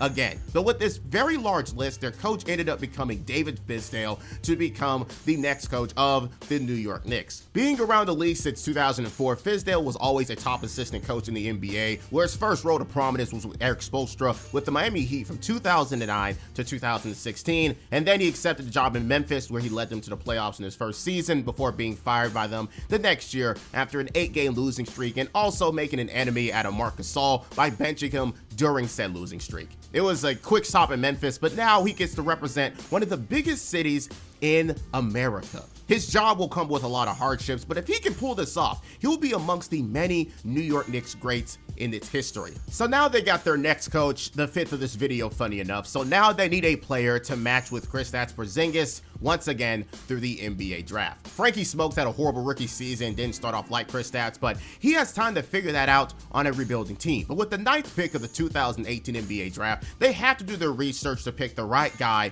in the second tier of draft prospects. The list of these players they brought in for workouts were all over the place when it came to positions and potential ranking. Colin Sexton from Alabama, Mikal Bridges from Villanova, Lonnie Walker from Miami, Miles Bridges from Michigan State, Kevin Knox from Kentucky, and surprisingly enough, Trae Young from Oklahoma and Wendell Carter Jr. from Duke. Both players who are easily going to go before the Knicks pick, so maybe they were thinking about trading up somehow. Funny enough, we would see a draft day trade for Trae Young, but it didn't include the Knicks, it was for the Hawks. So with that potential plan going up in flames, who would the New York Knicks pick up at number 9? With the 9th pick in the 2018 NBA draft, the New York Knicks select Kevin Knox from the University of Kentucky. Oh no! Oh, this is now guaranteed that Kevin Knox is going to have an all-star NBA career because the Porzingis dudes are going thumbs down. I think now they may try. That may just be a good luck move. Now listen, are you really surprised they would boo anyone at this point? I mean, he would unveil his Fortnite jacket on national television, so believe me, I can imagine why everyone would boo him for that alone. But with the 9th pick of the 2018 NBA draft, the Knicks would draft Kevin Knox from Kentucky, someone who was already on the path of becoming a lottery pick. A top 10 high school player in his high school class, an All-American, and of course going to the blue blood powerhouse in Kentucky and playing well at Kentucky, being the freshman of the year and a part of the All-SEC team. It makes sense why he was a top 10 pick, 6'9" with an NBA-ready body, able to score at all 3 levels, and able to improve upon his scoring skills. He could be a nice pickup for the Knicks long term. But you want to know why Knicks fans boo Kevin Knox? It's because Knicks fans at the time wanted Michael Porter Jr., who was falling due to his injury history and limited college career, only playing 3 games. But he has major upside if he can be healthy. And as a tiny story, during my time playing college basketball, I was teammates with someone who played against Knox many times in high school, and that summer when I met him, he swore up and down that Knox was not good and was one of those only good because he's bigger than everyone types. Obviously, I had zero idea what to think of that, but as someone who's played against future NBA players in high school, I knew exactly what he meant. You don't just get a spot at Kentucky and do well enough to become top 10 without having some type of game, but shout out to you, Jack. You're not watching this video, but shout out to you anyway. But it's up to the Knicks to make Knox into something, and he'll have plenty of time to make himself into a decent, if not good, NBA player. In this draft, we'd also see the Knicks take a chance on a huge wild card in the second round and the high school product Mitchell Robinson with the 36th pick of the draft, who just like Anthony Simons in the same class, gamed the system in some way to avoid playing in college. Simons played a prep year at IMG, and for Mitchell, he just literally trained and basically took that as a gap year. But with his vitals in reach, he could be a draft steal that could have went under the radar due to his lack of a college year. Just like Knox, though, this upcoming experience in New York could do a lot in his development, but it does not end there. The Knicks wanted talent, and in free agency, they would go on and try their best to at least get some type of diamond in the rough through undrafted free agency. We see the likes of Alonzo Trier, one of the best scorers in college basketball, get picked up on a 2-way deal. Mario Hezonja, one of the biggest draft busts of our modern era, would get a second chance with the Knicks, and they would even do the same with the 9th pick of the 2015 class, Noah Vonleh. This Knicks team was meant to give either their untapped potential or forgotten potential a chance to prove themselves in the Big Apple, and it was David Fizdale's job to make something happen with said potential rejects. But with Kristaps Porzingis out with his ACL issue, the Knicks have every opportunity to try out these new players and see what they can do. They'd even take an L with Joakim Noah's contract, waiving him before the season to fully focus on this youth movement. But as the season starts, the Knicks are hard at work trying out different players in different roles to see who would do well and potentially even stick around the roster long term. And you know what that means? A lot of losing. By New Year's Day, the Knicks were 9-28 and the worst team in the NBA. But while that ain't something to celebrate, for this one time it is, as the NCAA is witnessing one of the best freshmen to ever grace basketball, as the domination of Zion Williamson is taking the U.S. by storm. He is the prize of this upcoming NBA draft, and the Knicks are trying to get him to take them to the next level, playing alongside Kristaps Porzingis. And speaking of Kristaps Porzingis, the Knicks would come across another issue. Obviously, if this was James Dolan talking to us, I wouldn't believe a damn word that I'm hearing. But if you're talking about Steve Mills, the president, if you're talking about Scott Perry, the general manager, and you listen to what they're articulating, which is that Kristaps Porzingis, a guy that missed the last 34 games of the regular season last year because of that nasty knee injury, who hasn't played the game this year, who prospective marquee free agents are looking at if they want to be a New York Knick to see, A, what his health situation looks like, whether or not he's going to be ready to go into the future, and B, whether or not he wants to be there. When this man walks into your office and tells you that he no longer wants to be a part of your franchise and that he is not going to hide the fact that he doesn't want to be there, essentially he's telling you he wants out and that he's going to encourage others not to want to come in. If you're the New York Knicks and you're thinking about your future, you have to make that move. January 31st, 2019, the New York Knicks would trade away their one-time All-Star in Kristaps Porzingis, Courtney Lee, Trey Burke, and Tim Hardaway Jr. to the Dallas Mavericks for a package of DeAndre Jordan, Wesley Matthews, Dennis Smith Jr., and 2 first-round picks. An absolute shock to the New York Knicks fandom, but this may have been something in the making for a long time. Kristaps has had problems with the organization for years, and his actions reflect upon that. Whether it was his relationship with Phil Jackson and skipping that exit interview a few years ago, and not giving the front office staff the most confidence he was going to be very into their future. According to Steve Mills himself, quote, "We started to get a feel. We could see that he wasn't completely buying into what we were trying to do. And again, we wanted confirmation from him whether he was completely in or out. He made it clear to us when he came in to meet with us that he no longer wanted to be a part of our group." Just like what Stephen A. Smith said in his clip from First Take, considering how much power he has to dictate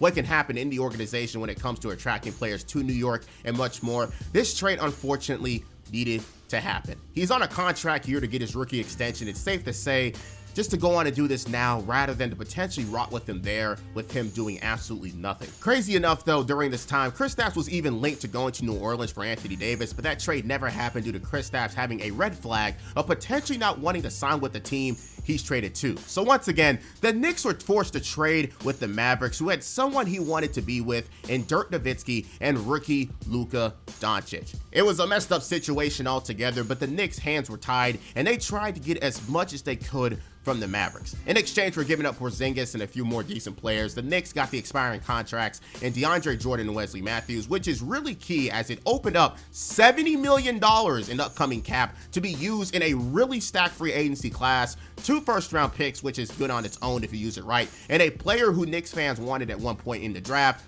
Dennis Smith Jr. He, just like Emmanuel Mudiay, wasn't the best in his rookie season. He even got outclassed by Luka in his first year in the league. So Smith Jr. will be moved in an attempt to make the most out of him in New York. We know historically it takes guards the longest to get used to the NBA game, you know, being the smallest of the players in the league, but it isn't the best deal at first glance, but as you look into it more and more, you can understand why this is absolutely huge for New York. With the likes of Kawhi Leonard, Kevin Durant, Kyrie Irving, Jimmy Butler, and many others looking for deals in this upcoming summer, being able to have 2 max slots open is a major recruiting pitch to bring in 2 players in the class who are friendly with each other to play in Madison Square Garden and win a ring. So this upcoming offseason could be huge, with the likes of Zion coming in through the draft and major free agents signing alongside him. The Knicks could be on the rise immediately. But enough of that trade. Kristaps will always be appreciated, and this trade could make up for his impact sooner rather than later. For now, let's just enjoy Dennis Smith Jr.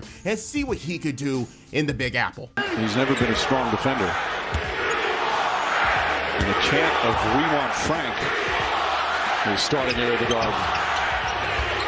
That's tough for a young man to hear from the home crowd. He is obviously struggling. He has not been able to get in rhythm since the back injury. I hope you know, you make me absolutely sick. But if Knicks fan standards are that high, then how was the team holding up so far players-wise? The second year of Frank Ntilikina is injury-filled, and he's showing no improvement offensively, which is a double negative. Mario Hezonja is looking the same in his new opportunity, but at least he dunked on Giannis and blocked LeBron on a game winner. And for the rookie Kevin Knox, he ain't looking so hot in his rookie season, not being able to translate his scoring from college into the NBA, which is also a big-time red flag. So either he needs to get used to the NBA's physicality and just grow into a better player, or he is a bust in the making. Despite the negatives on this team though, there are some diamonds in the rough though. Emmanuel Mudiay is having his best season of his career and is finally growing as a scorer both IQ wise and production wise, scoring nearly 15 points per game and getting his field goal percentage up to 44%. Of course though, he isn't the best 3-point shooter, but that can be helped with time. But the real surprises come from the two-way player Alonzo Trier, who got upgraded to a standard contract immediately and translated his scoring prowess from college to the NBA. We see him be mainly a six-man with the team, but when he got opportunities to do what he does best, he showed real potential as a scorer. His best game will be against the Rockets, where he scored 31 points in the lines, but to many, it was confusing why he didn't get more minutes. But according to sources, and there is a lot of them, you can look it up yourself, he wasn't the easiest to coach, a horrible defender and a very reluctant passer, and very moody. So if that's the case, he won't last long, but at least he can score. But let me just also say this right here. I could go on a little 5-minute tangent about Alonzo because the amount of stories about him just being one of the worst players to deal with on an NBA team is massive. And the only reason he was able to stick around was because he was a pretty good scorer for the team. So again, he might not last long here. The last gem on this team will be the second-round pick of this recent draft class in Mitchell Robinson, who came in and showed his potential as a solid center. But what was most impressive about him was getting the 4th most blocks in the NBA while being off the bench and only playing 20 minutes a night. He was also a very easy lob target and very efficient due to that, making him an easy candidate to stick around long term. But even with the positives, it was easily outweighed by the negatives, which caused them to go a league worst 17-65. But as we discussed earlier, that doesn't matter at all. The Knicks have the #1 odds in the Zion Williamson sweepstakes. He alone could change everything for this franchise. The pain and suffering of the potential bust in Frankie Smokes and Kevin Knox, the pain and suffering of losing Porzingis, the pain and suffering of all the years dealing with the likes of Phil Jackson can all be excused with this surefire pick of Zion Williamson. The 3rd pick goes to the New York Knicks.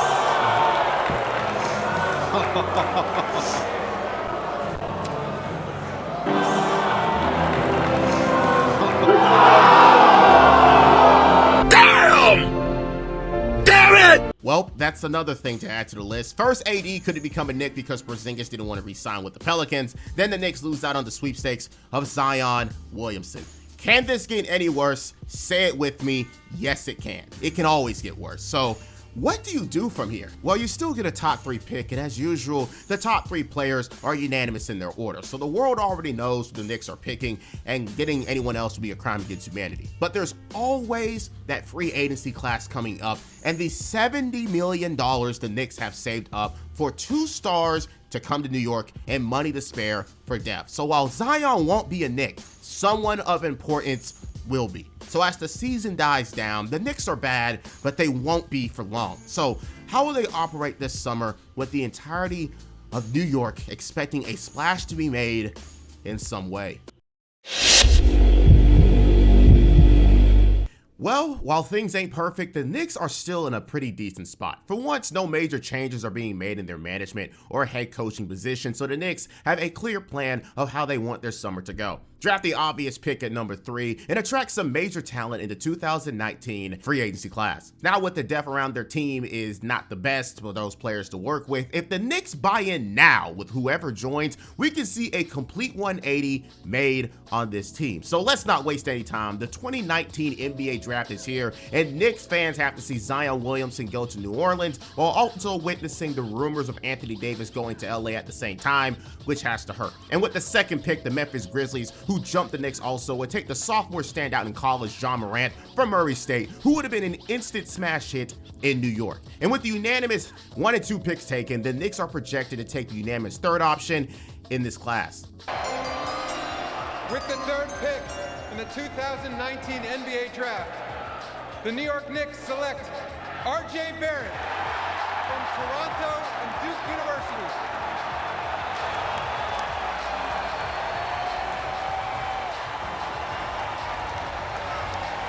Owen Alexander Barrett Jr., the third pick of the 2019 NBA draft. The consolation prize to the Knicks due to them missing out on Zion and Ja, and while both of those players were absolute sensations in their own right, RJ was a great player himself along Zion, averaging 23 points, dishing 4 assists, and being a solid scorer efficiency-wise. Unlike the two people drafted in front of him though, RJ doesn't have that it factor that they did though, and it would set them apart from the rest. But as a basketball player, there are zero reasons to not like him, as his game is able to be translated to the NBA with time as a dual guard forward combo. Unlike those two though, it wouldn't be something that can translate immediately, as Zion and Ja have the gift of flight on their advantage, while RJ, he's pretty grounded compared to those two. So he will be the next stepping stone in this Knicks' future success, and everyone will be watching how he produces off the jump. But with the draft now done and out of the way, RJ is the next big thing in New York, but free agency is where the Knicks can become a contender immediately. With $70 million to play with, the Knicks can attract many stars with the ability to also surround them with talent now or later. And the two people who were linked to New York as a shoo-in signing was the likes of Kevin Durant and Kyrie Irving. Both players in similar situations, as they both wanted to lead their last teams due to their chemistry and vibes with the team itself, and would view this move as their next chapter. And what a place to start your next chapter in. And when you consider that KD and Kyrie are very much cool with each other outside the court, this was the stars aligning for a perfect moment. That was until the Knicks' little brother decided to interfere though and steal all of the Knicks' thunder though. Breaking news on the Jump Free Agency special. Oh yes, nobody is waiting till 6 o'clock Eastern. Adrian Wojnarowski reporting that Kevin Durant is in fact headed to Brooklyn to join Kyrie Irving and DeAndre Jordan. Yet another blow to Knicks fans everywhere. Somehow, some way, the Brooklyn Nets are able to swoop in and steal KD and Kyrie at the same time. But how? Let's go back to the owner himself, James Dolan, who wanted to be cheap in the negotiations for KD due to his Achilles injury that he sustained in the finals that would keep him out for the upcoming season, and used that as a reason to pay him less. Not pleased with that offer though, he went with Kyrie to Brooklyn, the place where he was born and raised, to play with him and their other buddy and DeAndre Jordan to seal the deal. It didn't take long for the Knicks to be out of the sweepstakes due to that, and that's yet another goal the Knicks had in this offseason that fell through for one reason or another. So what now? Well, there are other people they can go after, but Kawhi went to the Clippers, Jimmy Butler went to Miami, and every other major free agent gave a blind eye to New York as a team. So all the money that was saved up was for absolutely nothing. No KD, no Kyrie, no Zion, no Kristaps, just RJ Barrett and a fucking dream. Due to that, the Knicks are forced to switch gears in a way they probably weren't expecting this to happen, so it was back to the bargain bin for diamonds in the rough. Julius Randle, the 7th pick of the 2014 NBA draft, 3 years and $62 million as he looked to find a new home after his impressive standout season in New Orleans. Bobby Portis, 1 year, $15 million. Elfrid Payton, 2 years, $16 million. Marcus Morris, 1 year, $15 million. Reggie Bullock, 2 years, $8 million. Wayne Ellington, 2 years, $16 million. And Taj Gibson, 2 years and $20 million. A huge buying spree of players of many different ages, times in their careers, and roles on the team. But again, this is not what the Knicks were expecting their summer to look like, and the media had a field day about it. The glass almost entirely empty, that's for you. And then also, I know the big free agent signing, I wanted to be the first one to get you a Julius Randle jersey. I hope you rock it with pride. Molly, I thought they were supposed to get KD and Kyrie, the Knicks. I think they would have got KD if he didn't get hurt. It's the Taj Gibson era at Kyrie the had Garden. the control. He's from Jersey. That's where he wanted to go. How's he going to recruit guys? He got hurt. Good player. Whatever. You know, First Take used to be worth watching at one point. Anyways, the average NBA fan, including myself, was clowning the Knicks for this summer and these signings, but just like the Porzingis deal, there was a plan in mind. It may have not been a surefire plan, but there was a plan in mind. It was mainly due to the Knicks wanting more cap flexibility in the future to perhaps give another big-time player some money, so they used this summer to give more players a platform to either trade them for something better in the future or keep them long-term. But while people were clowning the likes of Julius Randle being now the best player on the Knicks, he was given this deal to use as a future steal this summer and hopefully improving upon his game more. Remember, he did average 21 points per game while becoming a much more willing three-point shooter and is only 24 years old. There is a lot more improvement that can be done here. Everyone else here was either future trade fodder or more people who were looking for a chance to do something more in the league and was at a decent age to do so. Of course, though, this needs to be worked out to be justified in any type of way. But what does this mean for rookie RJ Barrett and the younger players on the team before him? Even the two last rookies in Kevin Knox and Frank Ntilikina. Well, all of them would not be signed back, with the only people remaining being Lonzo Trier and Dennis Smith Jr. And for Kevin Knox and Frank the Tank, it means that time is potentially ticking for them on this team. I just call Frank Ntilikina Frank the Tank. Shout out Frank Kaminsky. It might just be the beginning of a new era, and those two guys may not be a part of it. So now we go into the 2020 NBA season, and there is a drastic change to things that'll set the tone for everything. The Knicks are set in their ways in this next era, and we immediately see the likes of Kevin Knox coming off the bench among other young players who'd be a part of the old era suffering the same fate. This would immediately show that the Knicks are ready to move on from them unless they somehow improve at a snap of a finger. And as you'd imagine, that would not be the case. Frank Ntilikina would start off in the beginning parts of the season, but again, you'd obviously see he would not be around much longer as he again struggled with health and once again show very little improvement offensively. But if you think that was bad, Kevin Knox would get buried even worse due to all the signings as he played under 20 minutes a night, and again, showing no improvement even in a reduced role where he would have less responsibility in the offense. Safe to say, they won't be making it to the rookie extension and will be an afterthought in Knicks history.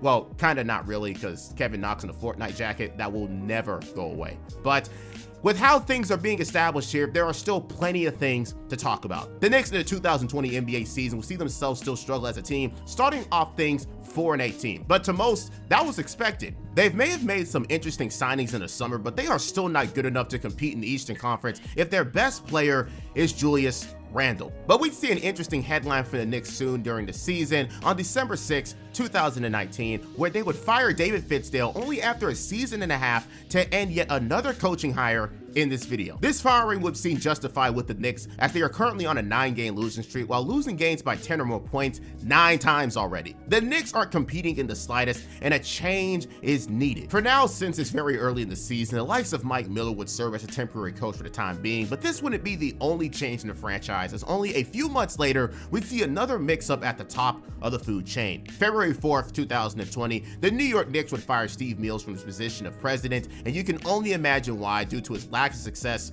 in the franchise. It's just crazy that they do this during the season rather than after, but while looking into this, it seems like this was due to James Dolan already having a replacement in mind, as he wanted someone with real experience in his role to take over for once. According to ESPN, he was exploring the front office model of hiring a top basketball executive out of the player agent ranks. And with that in mind, he would hire the likes of Leon Rose to become the newest president of basketball operations. For those who don't know who Leon Rose is, he is one of the top sports agents in the United States who had relations with LeBron James before he moved on to Clutch Sports and was one of the big reasons of setting up the Eagles together. He would also be represented by the likes of Carmelo Anthony, Allen Iverson, Rip Hamilton, Victor Oladipo, Joel Embiid, Devin Booker, and Chris Paul. He obviously has connections within the league, and if Steve Mills couldn't bring in star talent due to that, James Dolan hired someone who could in his place. There is no way he would want to go through another miss like what happened with KD and Kyrie, so this pickup was a clear upgrade for the future when it comes to attracting players to New York. But back to the team, due to the COVID-19 pandemic, the Knicks would only play 66 games and wouldn't be invited to the bubble. Why? Because they finished the season 21-45 and have no way of making the playoffs, ending their season prematurely. So it's safe to say the Knicks once again failed in their mission, but at least they are once again primed for another decent draft pick. But let's review some more of the team to at least see if the Knicks investment has potential. Julius Randle in his first season in the Big Apple didn't exactly turn heads, as he did average almost 20 points per game again, but we see his efficiently drop slightly, now being relied upon as the best player on the scouting report and treated as such. Last year, he had the luxury of playing off the likes of Anthony Davis and Drew Holiday, but in New York, it was all about him. But this can always be improved as usual. For the rookie RJ Barrett though, unlike John Morant and Zion Williamson, he would not hit the ground running, as he wouldn't be able to translate his great freshman season into a great rookie season in the NBA. His struggles will come massively offensively, being one of the worst finishers in the NBA, struggled to make free throws, and owned a very inconsistent jumper. Now, I'm not going to act like these things can't be improved, but considering the Knicks would whiff on their other 2 first-round picks in Knox and Ntilikina lately, this doesn't set the best first impression. Overall, he would average 14 points while shooting 40% from the field and 32% from 3. Not bad for a rookie, but, you know, not the worst things there is, all things considering. From there, we see the likes of Marcus Morris Sr. balling out in New York and getting traded to the Clippers soon for 2 first-round picks and a second-round pick. Dennis Smith Jr. become an afterthought as he struggled to stay within the rotation. Mitchell Robinson owned the highest true field goal percentage in the NBA, funny enough, and continued to be one of the best shot blockers in the league, because as you see from all this, there are pieces on this team to work with, but obviously without a decent player to go on and lead things out, or even a decent coach to make the most out of these players, the Knicks will continue to struggle. With a new GM though, with a lot of connections, he might just be what the Knicks need to get those pieces, but as other teams enjoy the playoffs, the Knicks are looking towards the lottery to get into the top 5 for the 2020 draft, or even jump further. I mean, their luck in the draft has been horrible for the past 5 years, so maybe this time around, they'll get lucky. Picking 8th is the New York Knicks. All right, we have a double jump. That means that both Charlotte and Chicago have jumped into the top 4, while New York sits at number 8. Remember what I said earlier? It can always get worse. From 6 to 8, even while farther away from the first pick, they still get put back in the lottery once again. Pain aside, the Knicks have a GM with connections and less of a nutcase than Phil Jackson, a potential young core with assets with cap space to use in the future, an open coaching spot, and finally, a top 10 pick once again. Can the Knicks finally get some positive momentum going on for once? Well, like I said long before, when you hit rock bottom, the only place you can go is up, and the Knicks are about to hit on a very lucky break. Things are not the best in New York, but it could be a lot worse. They hired a president who has big-time pull in the NBA world, a rookie with a lot of potential, a young forgotten product they invested in with Julius Randle, and soon will have a lot of money opened up to go into the open market and get a potential star. It's a process and it'll take time to bear fruit. But first, we have an open coaching spot again, but this time the Knicks got to focus on getting a coach with actual credentials in the NBA. Every single coach they picked up since Mike D'Antoni has either had 0 head coaching experience or barely any to speak of. And while it's cool to try and pick up some untapped talent, we see the Knicks fail over and over and over again when it came to that choice. And it's safe to say they need to change up their strategy a little bit. So who is up to trying to join the Knicks in this very interesting era they are in right now? Well, it's a very controversial character in the NBA world, and his name is Tom Thibodeau, a name every NBA viewer should know at this point. His career in the NBA coaching world would start with the Minnesota Timberwolves in the 1990s, but he would gain key experiences as an assistant with the Knicks and seeing them make the finals in 1999. From there, he hopped from Houston, seeing T-Mac and Yao, then to Boston to win his first ever finals as an assistant with Doc Rivers, and finally, he became a head coach with the Chicago Bulls, and that is where he became known as one of the best defensive coaches in the NBA and a talent developer, being credited for the success of Jimmy Butler, Zach LaVine in Minnesota, Karl Anthony Towns, Luol Deng, Joakim Noah, and Derrick Rose in their own ways. But where his downfall came is his coaching style, which can only vibe with a small group of players in the league, and of course his time in Minnesota, where he was both the coach and the GM. And you can also add the Derrick Rose thing. I know a lot of people blame him for the Derrick Rose thing, myself included. His name is slightly tainted around the league, but when you have players who can buy into what he's selling, we've seen plenty of examples of teams who can play under him well. So when his 5-year deal comes around, it has a lot of trust that he can turn this Knicks team or whoever comes in into a well-oiled machine and make some diamonds in the rough through his guidance. And when you also add the fact that he was a big-time Knicks fan growing up, he was happy to be a part of all of this, as he says in an ESPN article, quote, "This is a dream come true for me. This is my dream job. My father, my family, we grew up as Knicks fans. I think I experienced it during the 90s that there's no better place to be than Madison Square Garden. And so I love challenges. I love that city. I love that arena. I love the fans, and I'm excited about the team." He's not exactly someone that you can see a lot of positive emotions out of, but for him to have that much passion to become the next coach of the New York Knicks has to say a lot. But this is a big-time signing for the Knicks and could come with some immediate returns. But considering what I said earlier, the real job now becomes getting players who actually like Thibodeau enough more than anything. Speaking of which, the 2020 NBA draft is where the Knicks got shafted into getting the 8th overall pick. The class itself was a major mixed bag of potential and role players galore, but it's really up to the organizations themselves to figure that out. And with Tom Thibodeau now being a part of that process, you already know he'll have some influence in who gets picked. So let's review some players from the workout list as usual. Oh wait, this was during COVID. So that means teams were actually forced to do everything virtually, meaning the Knicks were very much limited on who they could even scout in the first place, which has to suck. So what about the mock drafts then? What do they say about them drafting with the 8th overall pick? Bleacher Report had Auburn's Isaac Okoro going 8, Yahoo and CBS had French prospect Killian Hayes, and overall, it just seems like those two were the most matched up to go to New York. And honestly, as you'd imagine, Isaac Okoro is someone that can really work well under Tibbs, and while Killian Hayes is a risk, and well, we already know how that's going out for him. So as we see, Okoro go 5th and Hayes go 7th, right in front of the Knicks. The Knicks are now on the clock, and they make a pick that shocks many people, including myself. With the 8th pick in the 2020 NBA Draft, the New York Knicks select Obi Toppin from Dayton University.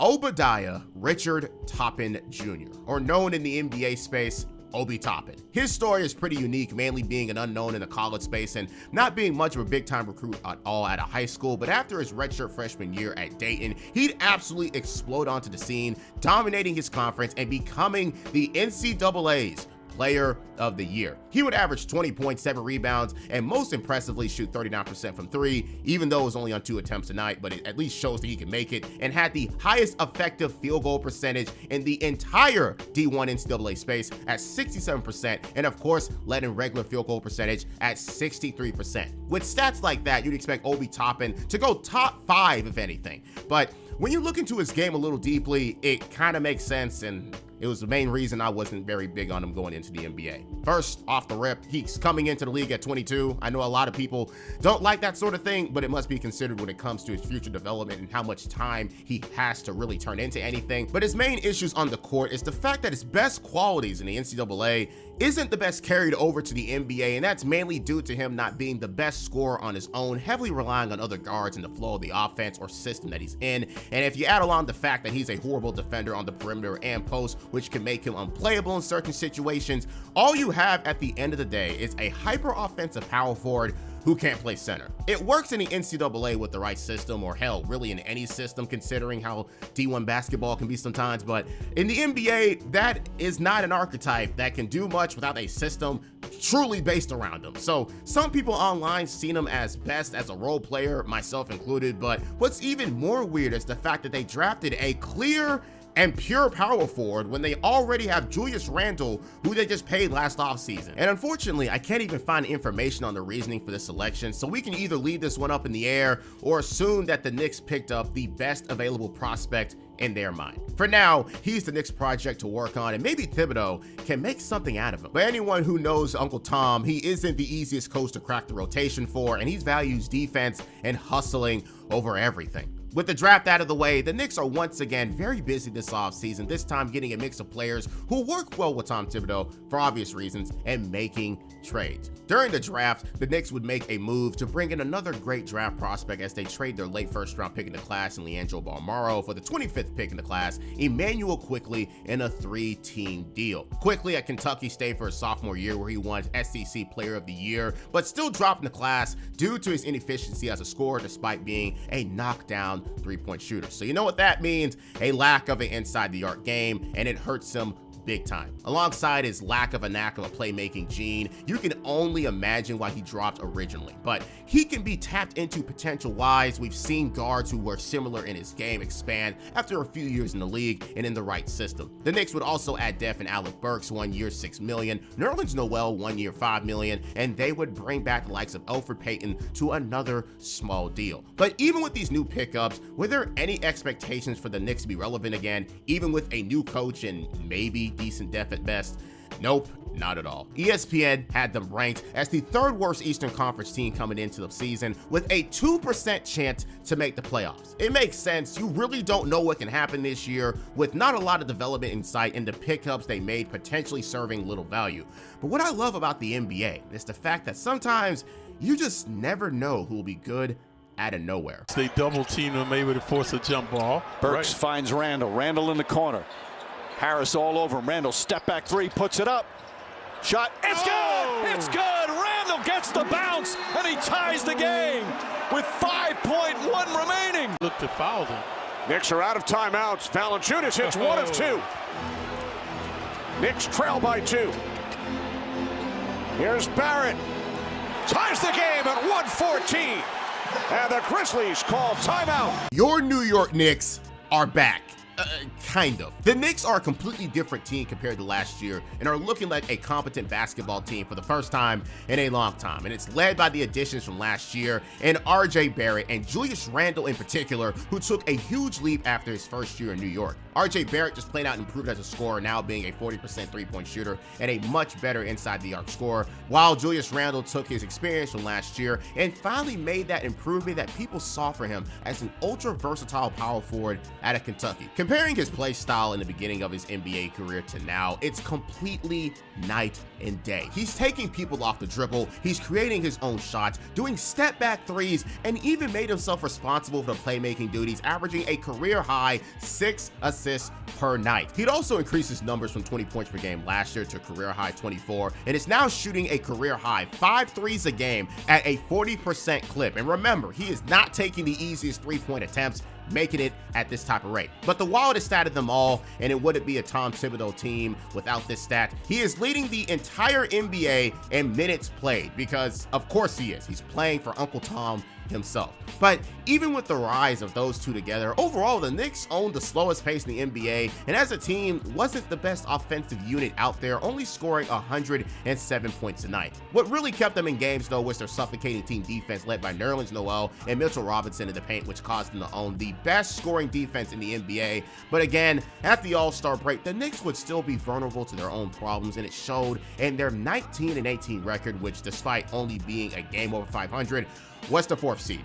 The Eastern Conference sucks, but there is something to celebrate despite them being mid. Due to his improvement from last season, the Knicks would see Julius Randle become a first-time All-Star, being the first since Porzingis, which now makes Julius a household name in the Eastern Conference, and especially in the hearts of New Yorkers everywhere. But can the Knicks be taken seriously though? Because we already know who the clear overlords in the East are. It's the 76ers, despite everyone saying otherwise, Bucks, and the Nets, who just added James Harden recently. So is there any way for a bottom tier offensive team to deal with them in the playoffs that is coming real soon? Well, Leon Rose would go on and make a move to at least give the Knicks a little bit more firepower off the bench, and that would come on February 8th, 2021, where the Knicks will part ways with Dennis Smith Jr. and a second-round pick for the return of Derrick Rose to the Big Apple. D. Rose have grown a lot since his time away from New York, now being a lethal six-man and a much improved three-point shooter. And as the Pistons are going into rebuild mode, they, just like the Knicks, would give Dennis Smith Jr. a try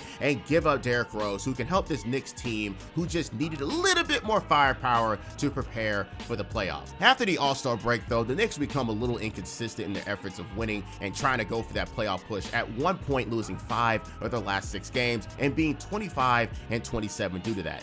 then something clicked as the playoffs was just upon the horizon and the Knicks needed to be better. 133-129 win against the Memphis Grizzlies in OT, 102-96 win against Toronto, 111-96 win against the Lakers, 116-106 win against the Pelicans, 117-109 win against the Mavericks, 122-112 win against the Pelicans in OT again, 109-97 win against the Hornets, and another OT win versus the Hawks, 137-127, and a 120-103 win against the Raptors. The New York Knicks put off a 9-game winning streak, their longest since the 2014 season, which helped them big time in their aspect of fighting for a playoff spot and inched them ever so closer to potentially threatening the Kings of the East for a top 3 seed. And as they ended their season after that point 7-3, your New York Knicks would finish the 2021 shortened season 41-31 and was able to claim the 4th seed of the Eastern Conference. A huge jump considering their preseason expectations and their play last year. It can all be credited from an amazing team defense and the leaps from Julius Randle and RJ Barrett, and also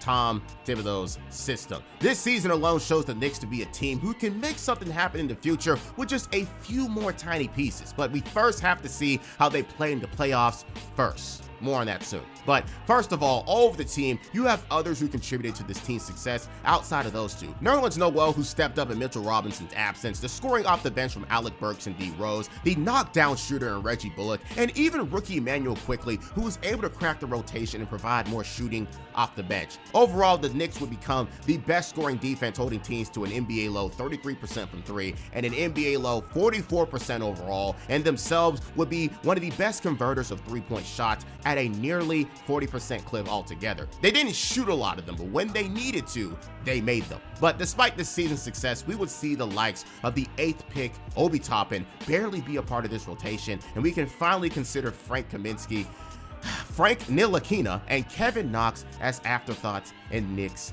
history. It makes sense for the last two, but Obi Toppin was on an extremely tight leash and would even see someone like Taj Gibson, who'd be signed mid-season, take minutes from him due to how Tom Thibodeau likes things ran in New York. It makes you question why they drafted Obi in the first place, but again, I'll leave that up to the comments. Some of you know better than me. Finally, one more announcement. The NBA has awarded the alike of Julius Randle with the 2021 Most Improved Player Award, and he would also become a part of the All-NBA second team for his play, and of course, it was well deserved. But the in-season awards doesn't matter to some because the Knicks have to do something they haven't done in years. Play in the NBA playoffs for the first time in 7 years, and this is an opportunity to make noise in a weakened, and I really mean it, a weakened Eastern Conference. But let's be real here, they are a part of that problem themselves. But as the 4th seed, they would receive home court advantage over the 5th seed, who in this case would be the Atlanta Hawks, led by the one-time All-Star Trae Young. Both teams finished with the same record, but the Hawks are almost complete opposite as the Knicks, being a top 10 offense, but a lower tier defense. But when it comes to these type of playoff matchups, things truly become a game of chess to abuse the other team's weaknesses. So can the New York Knicks win their first ever playoff series and potentially take on one of the Titans in the East in the second round?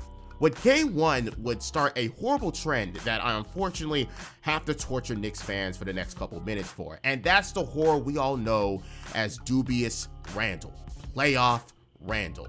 Julius Randle in the playoffs. In Julius Randle's first ever playoff game of his career, he would confuse the masses, missing almost everything and hurting the Knicks more than helping them. Going into the 4th quarter, shooting 5 of 18. This isn't the Julius Randle we've seen in the regular season. Sure, he'd have a hiccup here and there, but when the lights are the brightest, this cannot happen. This is someone completely different than what we are watching here, but luckily, the Knicks defense is keeping them in this game, only being up 2 in the 4th quarter. But if the Knicks want to win, Randle has to step up when the team needs him most. However, it wouldn't be him to do it. NBA veteran Alec Burks would explode for 18 4th quarter points to keep him in this game as he battled Trae Young head-to-head, who tried to take the game himself, mainly through free throws, but believe me, I watched this game myself. I didn't like what he was doing either. But with 10 seconds left in this game, D Rose would make a jumper off of a Taj Gibson assist to tie this game up 105-105 to potentially bring this game into overtime. But with one more shot to put up, it would be way too much time for a certain point guard. Ntilikina in the game now defensively on the point. Let's see how they play this. Here is Young, finds his spot. Young on the floater, puts it in. Trae Young with a miraculous shot. Wow. Trae Young was able to force his way into the paint around Emmanuel quickly, find his spot for his floater over Julius Randle, and end the game 107-105. Trae Young reveled in the moment, being New York's most hated after he stole game 1 and still is to this day, but the real criticism came at Julius Randle, who took a lot of high difficulty shots and went a horrible 6 of 23, being the primary reason for this loss. Now personally, I'd be looking more at Tom Thibodeau for leaving him in for 36 minutes, but maybe, just maybe, we give Julius Randle the benefit of the doubt and it was just a one-game mistake. Game 2 would see the Knicks down 57-44 due to a 20-point Trae Young first half, but with a mix of great defense and some redemption in the second half from Randle, who scored 12 points, Reggie Bullock, who made 4 second-half threes, and D. Rose, who scored 12 points himself, the Knicks would escape with a 101-92 victory. Again, maybe it was a slight hiccup on Randle's part, and he just had to get used to the playoff lights a little bit. But no, game 3 in Atlanta, Julius Randle would again grace us with his presence with another masterclass of ass and shooting 2 of 15 for 14 points, seeing the Hawks win 105-94. Game 4 was more of the same, with him going 7-19 with 5 turnovers, allowing the Hawks to win 113-96. And finally, game 5, where they are now down 3-1, it happened again. 8 of 21. 8 turnovers and a 103-89 loss to end the season 4-1.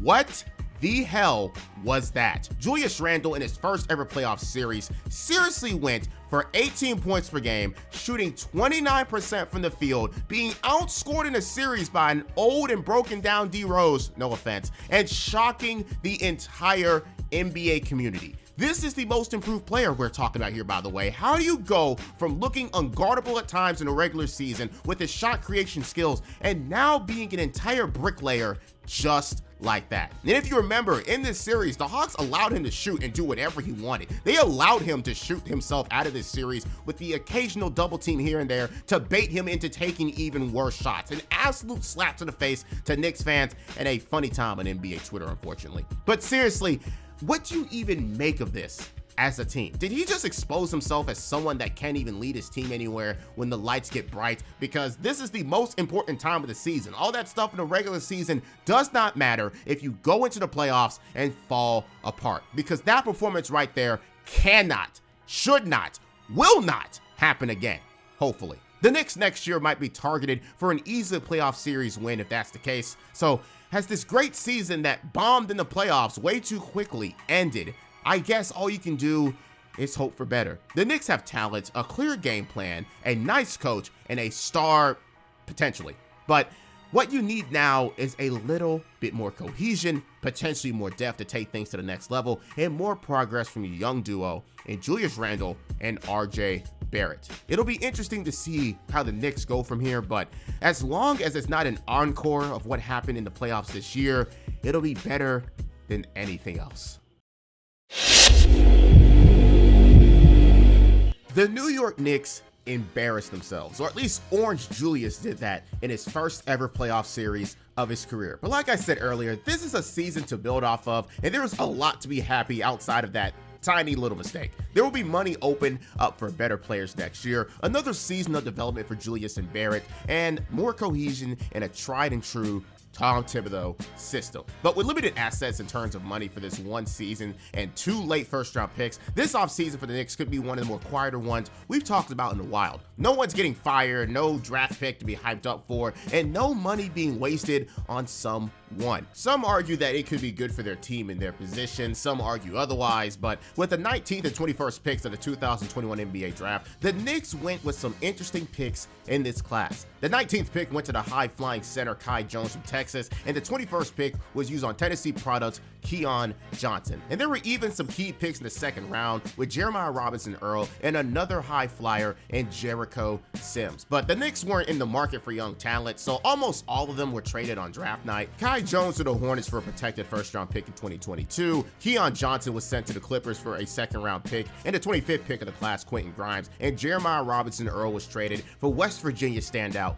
Miles McBride. They wanted extra draft capital, and that's exactly what they got, but they also received some tough-minded players who will fit very well in Uncle Tom's system. From there, his free agency, where they brought back key players who did great in their roles last year. The likes of Nerlens Noel, Alec Burks, Derrick Rose, and Taj Gibson would all be extended for their individual impacts last season. But there was a signing that would cause a little bit of hype, just a tiny bit of hype for the New York Knicks, and that is the 2-year, $17 million deal given to Kemba Walker, the 4-time All-Star. Now, Kemba Walker is coming off of a few injury-riddled seasons. It looks like he is declining in his last year with Boston, but this is easily a low-risk, high-reward deal for the Knicks and gives them a way to have some extra firepower that the Knicks needed desperately. And it doesn't stop there either. Leon Rose and the Knicks would continue to try and buy now with this squad by adding another low-risk, high-reward player by doing a sign-and-trade deal with the Boston Celtics again for a 3-point marksman in Evan Fournier. Here's my second reminder on this channel to not look up his name by itself. You have been warned. But with a 4-year, $73 million deal, the Knicks have high hopes for a rather decent scorer in Fournier to give them more scoring on this team, and even better, more shooting from the 3-point line. It was a quiet summer, but it didn't take much for the Knicks to improve in some people's eyes, and wondered if this team could be a sneaky playoff team. Not anything great, but at least something a little bit more competitive than last year. Of course, this all depends on a certain Julius Randle, but it's worth testing once more to see if he's the problem that might need to be dealt with swiftly, or was it just really a one-time mistake? Going into the 2022 NBA season, ESPN predicted the Knicks would be going, at best, 44-38, which isn't much of an improvement from last year at all. Their main concern was the health of Kemba Walker and the lack of real upgrades to be an actual threat. As I understand, this season definitely depends on Julius Randle even having an equal or better season than last year, hoping RJ Barrett improves more in his role, and the synergy of the signings with Tom Thibodeau's game plan. With a 5-1 start to the year, the Knicks look to be back on schedule and even beating the Celtics on opening night in double overtime with Fournier and Derrick Rose serving the daggers at the end. But as the season goes on, there are some problems everywhere on this team that created a weird headline-riddled season for the worst reasons. First, their clear point guard problem. Kemba Walker was a day one starter for the first month of the NBA season, and he wasn't looking too hot with career lows all over the place. And with Tom Thibodeau being very much no nonsense, Kemba would either be benched for games on end or activated at random times throughout the season. But even as he struggled, the team would also struggle with Tibbs looking for a change somewhere, and Kemba became the sacrificial lamb throughout the year. But while Kemba was benched on and off, Derrick Rose is having another great season off the bench, would suffer an ankle injury that would sideline him for the entire year, going through 2 separate procedures. A horrible loss for this team, but it forced the likes of Emmanuel quickly to step into a bigger role, which he thrived in. But the problems doesn't end there. Second, after winning the Most Improved Player award, Julius Randle would regress big time compared to what he was last year. His 3-point shots weren't falling, the middies weren't working anymore, and wildly enough, it looked like he relied more on his jumper this year more than ever. We would see his efficiency regress down to 41% and his 3-ball fall drastically down to 30%, making himself look like he was in the playoffs all year round. Lastly, I think this team lost their identity compared to last year, at least if you ask me. The Knicks are in the process of trying to bank more on offensive talent, which ended up hurting them as their defense regressed big time, while their offense stayed the same from last year despite the extra upgrades. And if you give up more points while not being able to generate more yourselves, well, 2 + 2 = 4, and you get more losses. And the Knicks suffered for it. In mid-January, the Knicks even tried to mix up things a little bit and bank on new talent, trading Kevin Knox, ending his Knicks journey, and a second-round pick to the Atlanta Hawks for Cam Reddish, a player who looked to have big potential in his outing in the playoffs last year, but was still being potentially underutilized in Atlanta. So another low-risk, high-reward move is made to use Reddish, a teammate of Barrett's in New York. But things were even worse with Thibodeau, as he barely even seen playing time with the Knicks. All in all, this season was a big mess. The Kemba signing has failed big time and yielded zero results as we saw him at his worst. The sign and trade for Fournier also had to be a decently large regret as he's making $18 million and he's pretty underwhelming in his role. Julius Randle fell off a cliff compared to last year. RJ Barrett didn't make much of a jump at all in himself, and it's clear all around something needs to be done. Leon Rose gave the duo of Julius Randle and RJ Barrett another try to see if they can replicate their success, if not at least build on that from last year, but they would end the 2022 season 37-45, a regression from last year, and it's from all over the roster. But even in this depressing and disappointing season, are there any positives to speak of? Considering how all over the place everything was, it was very far and few between. Mitchell Robinson has his first healthy season of his career and was one of the best offensive rebounders in the NBA and was also one of the best post defenders in the league. Evan Fournier was one of the best three-point shooters in the NBA, making 241 threes, was ranked in 4th. Emmanuel Quickley, while very streaky as a bench player, is really growing into something all around, growing in all of his facets, playmaking, defense, and even recorded 3 triple-doubles this year, becoming a real fan favorite. But what people all around really care about is the people on the top. If this team is going to go anywhere, the Knicks need Julius Randle and RJ Barrett to replicate or do even better than the 2021 season to take this next era anywhere. But luckily for them, they have an upcoming 11th pick in the 2022 NBA draft, and just like we talked about before, the Knicks have $33.5 million in cap space ready to be used. Just like in the 2019 season, the Knicks are ready to play ball and throw some serious cash at a real threat to come and join a team with a lot of potential and talent all around, but they just need that one star potentially to take them somewhere. But the names in the upcoming free agency class aren't that appealing at first glance. People like Bradley Beal, Zach LaVine, and James Harden, who's about to be 33, which has to be a risk to be considered. All these guys are not people you probably want as your best player to lead you to a championship, and this might be another swing and a miss for the New York Knicks. But as the season ends, they might just have a few tricks up their sleeve that'll allow them to get their way. The New York Knicks are in real danger being stuck in a place that no franchise wants to be in. Middle of the road. Last year, we saw them look like a real shell of themselves in the year before, with many factors contributing to their struggles. But going into the 2022 offseason, the Knicks can potentially make up for that bad season with the power of money. The Knicks will see $33.5 million cleared up in cap for them to play with, and we've already seen Leon Rose make some solid moves that can upgrade this team to a playoff-worthy roster. The only problem is, with Julius Randle showing himself to potentially not be a star in the playoffs, he might need someone better than him to come in and take over in those crucial moments. But when the free agency pool from the top are filled with either superstars in their twilight years or more Robins looking for a Batman, this probably isn't the best period to pay someone with a lot of money. So what will the Knicks do in this very vital period? Well, we have to get there first because the Knicks have the 11th pick in the 2002 NBA draft and could add more talent to their roster for the future. But that was until the Knicks traded that 11th pick that became Ousmane Dieng to the OKC Thunder for 3 protected first-round picks, then traded a bundle of picks for the 13th pick in Jalen Brunson, and then traded Durant and Kemba Walker to the Detroit Pistons for a 2025 first-round pick from the Milwaukee Bucks. A lot of nothing happened during draft night, but this would also be the end of the Kemba Walker experiment, opening up even more money for the Knicks to play with in the incoming free agency period. The Knicks have something up their sleeve, and the world was just going to have to wait and see what that plan would be. The Knicks would also go on ahead and clear up even more cap space, ringing even more alarm bells with them waiving Taj Gibson and trading Alec Burks and Nerlens Noel with a few second-round picks to the Pistons for a second-round pick, clearing up even more cap space for additional talent. This is looking like 2019 all over again, with enough cap space to instantly bring in some serious talent to pair alongside Julius Randle and RJ Barrett. So as the free agency period begins, who would be a part of this next new chapter? July 12, 2022, the New York Knicks would sign Jalen Brunson to a 4-year, $104 million deal, shocking everyone. Who the hell was even Jalen Brunson, and why was he making so much money? This move was seen as an extreme overpay, but he is seen as the answer to the New York Knicks problem. With the Dallas Mavericks, he worked his way up to becoming a backcourt partner to Luka Doncic, and in the playoffs last year, leveled up, creating many great moments. And due to him being a second-round pick, he was really able to choose his next destination, with the Mavericks trying over and over to give him an extension before that point in the season with a reported 4-year, $55 million deal to stay with them long-term. But he rejected it, obviously, seeing that he could make more. But when the summer came around, the Mavericks tried to bump it up to a 5-year deal with more money, but Brunson took the deal to New York where he could make even more money and be able to play with his dad, Rick Brunson, who just got hired as an assistant coach. That has to be illegal, right? That has to be illegal, right?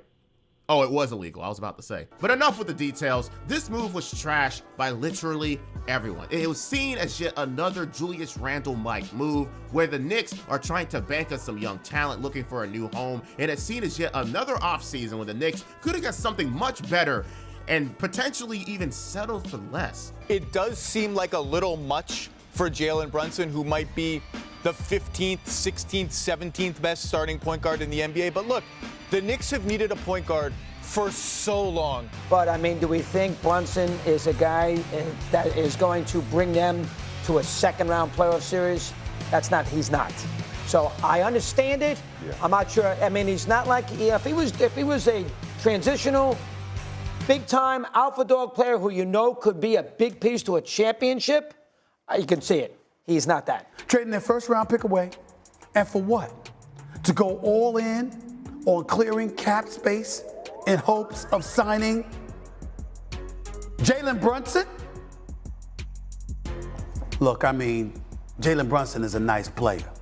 Hope the brother comes, hope he gets paid. Now listen, I won't act like I myself wasn't even a tad bit skeptical of this move, but if there's one thing I'll always say when it comes to these type of conversations is that I hope he proves me wrong, because sometimes you just never know why a move of this magnitude would be made. Brunson is going from playing second fiddle to Luka Doncic, who can easily put up 30 and owns one of the biggest usage rates in the NBA, to now being an actual duo or trio in New York with real scoring responsibilities. Can he continue to build off the season he had last year to the same effect? Well, that's up to the Knicks to figure out. But with plenty of money to use, the Knicks would surprisingly opt to keep a good bit of it and simply would extend Mitchell Robinson's deal with a new 4-year, $60 million contract and would sign a new backup center in Isaiah Hartenstein to a 2-year, $16 million deal. Now, this is a big change of things for New York, but some people wanted even more of it. All they did was clear some potential dead weight contract-wise, bring in Brunson and iHeartRadio, and said, we're just going to try it again. But the national media wasn't convinced this was enough, as the Knicks were predicted to go 39-43 by ESPN, and it's as expected. Julius Randle came off a horrible season, RJ Barrett didn't improve, and now some of their depth has even been gutted, now relying on even more young talent. There's way too many question marks on this team that has to be answered, and it's all up to Tom Thibodeau to make it work. What can Randle do? What can Tom Thibodeau do? And what the hell can Jalen Brunson do with this team? Well, the NBA world was going to have to be pleasantly surprised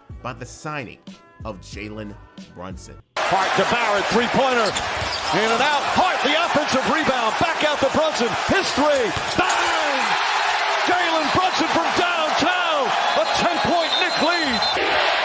12 points, 8 rebounds for Conchar. Brunson, as we get under the 3-minute mark, looking for some room, turns, shoots, and Reddish finds Randle. Now Brunson, open three, puts it in. The New York Knicks are back.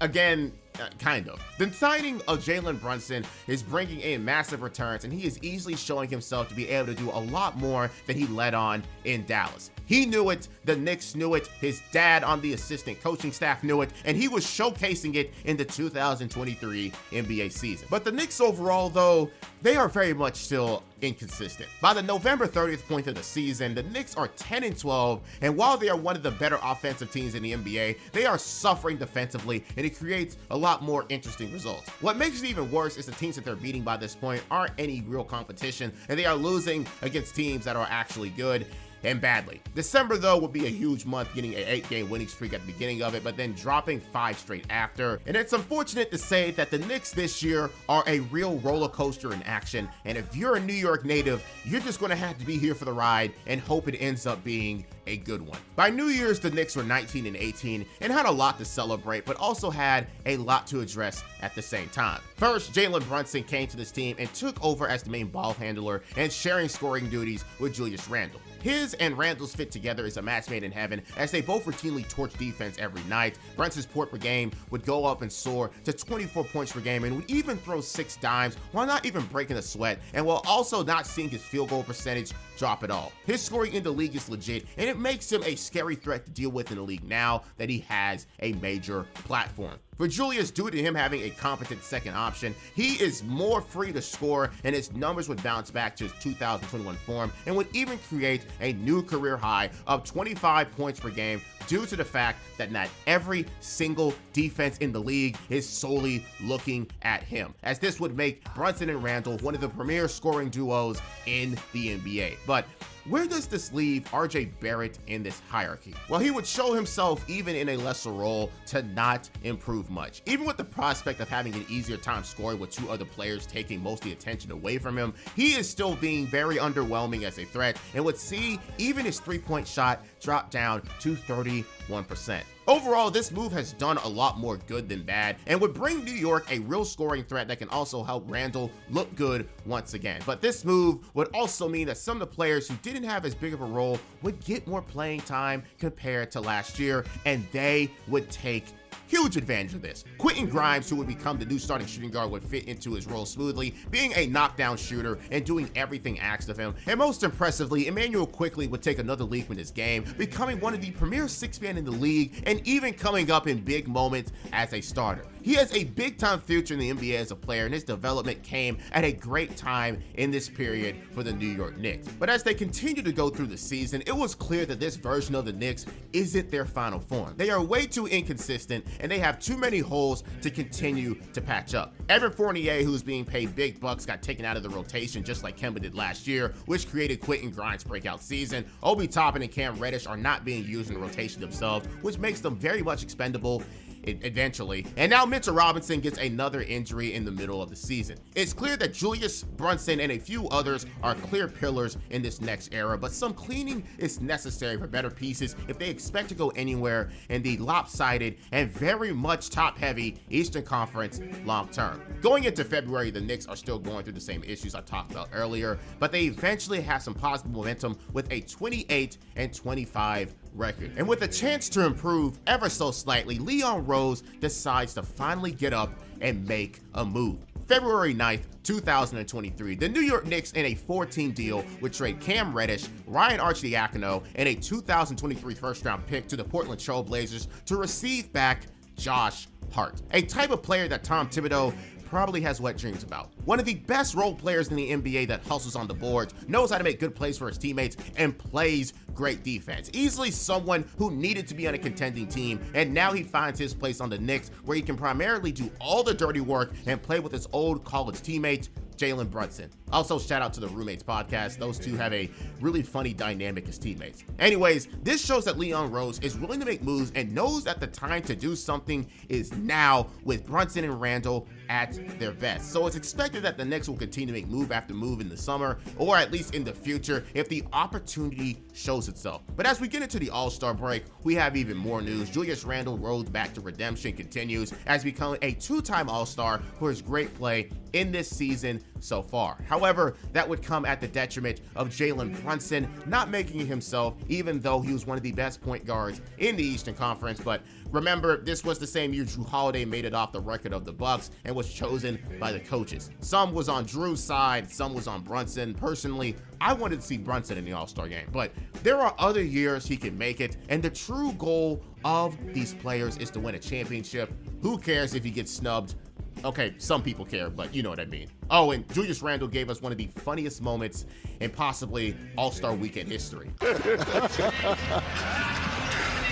Hey, I applaud him even being on this stage trying it. But these are professional shooters. These are guys, that's all they do. Oh, poor.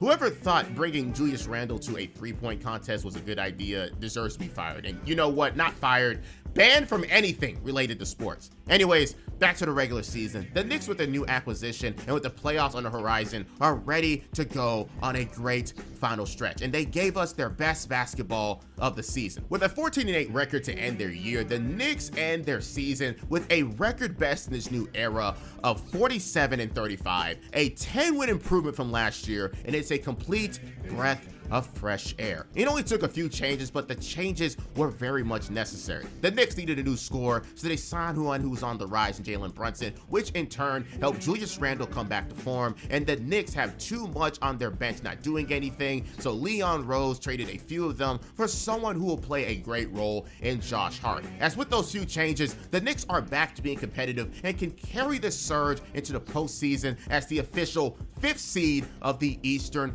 Conference playoffs. And with a few more changes, this team could go somewhere, but for now, let's just enjoy what the Knicks have for now. But in other news, Julius Randle is awarded a spot on the All-NBA third team once again. Emmanuel quickly finishes second in the Sixth Man of the Year race, losing to Malcolm Brogdon in Boston. And for all it's worth, Jalen Brunson got 4th place in the Clutch Player of the Year award, to the 3 people who care about that. Obviously, the Knicks have a lot to be excited about in the regular season, but you have to set yourself up in the regular season for the postseason. And their reward for their resurgence back into the playoff space is a favorable matchup against the young and inexperienced Cleveland Cavaliers, headlined by Donovan Mitchell himself. Now, I won't act like the Knicks have a lot of experience themselves, but Jalen Brunson just came off a conference finals appearance, and Tom Thibodeau has seen many playoff battles. And with the Cavaliers being much younger, I truly believed at that time that the Knicks could go on and get this matchup easily. But despite that in mind, ESPN had the Cavaliers winning in a 14-4 vote, and I can't even lie, I understand it from their point of view. The Cavaliers were the best defense in the NBA and had a killer offense with a known playoff riser in Donovan Mitchell. But the playoffs will forever be a different beast, and sometimes the lights can be too bright. We start this playoff journey in Game 1 in Cleveland, where we be shown that old habits do in fact die hard. In his second straight playoff appearance, Julius Randle started things off with a horrible first game, going 7 of 20, while also adding alongside RJ Barrett's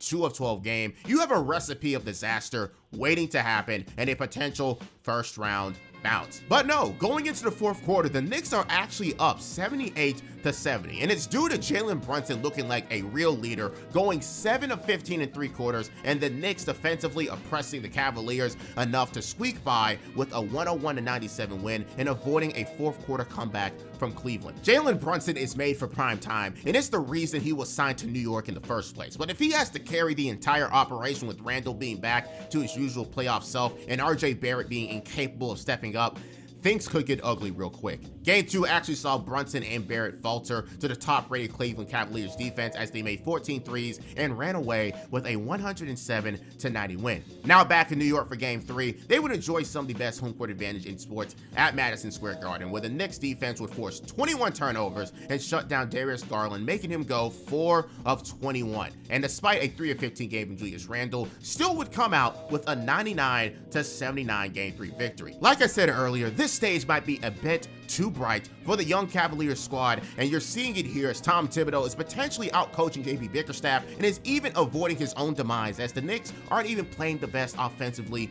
themselves. Again, shout out Orange Julius. Game 4 in New York will be an important one to go on and seal up the legendary 3-1 series lead, and the Knicks understood the assignment. For the combined efforts of 29 points from Jalen Brunson and RJ Barrett helping out with 26 of his own, the Knicks would come out of Game 4 up 3-1, 102-93, while controlling everything for most of the game. But if they were going to avoid any type of mishap, they still have to win one more time in Cleveland, and if they did it, they can just clean up everything back in New York for Game 6. But no, the Knicks controlled every facet of this final game. 17 offensive rebounds, with 11 of them alone coming from Mitchell Robinson, 31 points off the bench combined from Obi Toppin and Emmanuel Quickly, 14 turnovers from the Cavaliers, and RJ Barrett coming through with 21 points again as Jalen Brunson struggled, with the Knicks controlling the entire game from the very beginning and beating the 4th-seeded Cavaliers 4-1 with a final score of 106-95. This series truly came down to the more experienced and playoff-ready team, and the Knicks, for the first time since 2014,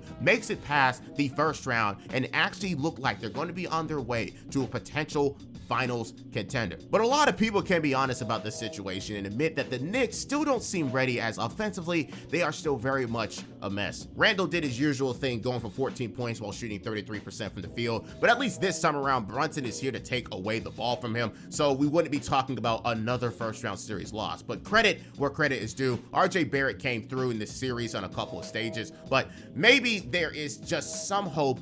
Against the right matchup, the Knicks might be able to make the conference finals, but they will be without Julius Randle for a game or so due to an injury that he sustained in Game 5. But luckily for the Knicks, though, the #1 seed of the East has fallen, as Giannis and the Bucks have been upsetted in the first round. But that doesn't mean their second-round opponent isn't tough, as now they have to deal with Jimmy Butler and the Miami Heat. And if there's one thing you can never do with the Heat when Jimmy Butler goes playoff mode, it's count them out, after he averaged 37 points against the Milwaukee Bucks and went nuclear at times. But as you look at the ESPN expert vote, they actually had the Knicks winning, but it wasn't a very confident vote, winning a 10-7 tally. But maybe the Knicks can somehow take them down with their home court advantage, somehow limiting Jimmy Butler and taking advantage of the Heat's lack of Tyler Hero. Game 1 would start things off with a back-and-forth affair. RJ Barrett scored 11 first-quarter points, which gave the Knicks an 11-point lead going into the second, but the Heat were able to turn that into a 50-55 game at halftime with a nice team effort. But after a 31-20 third quarter from the Heat, they never looked back, controlling the fourth,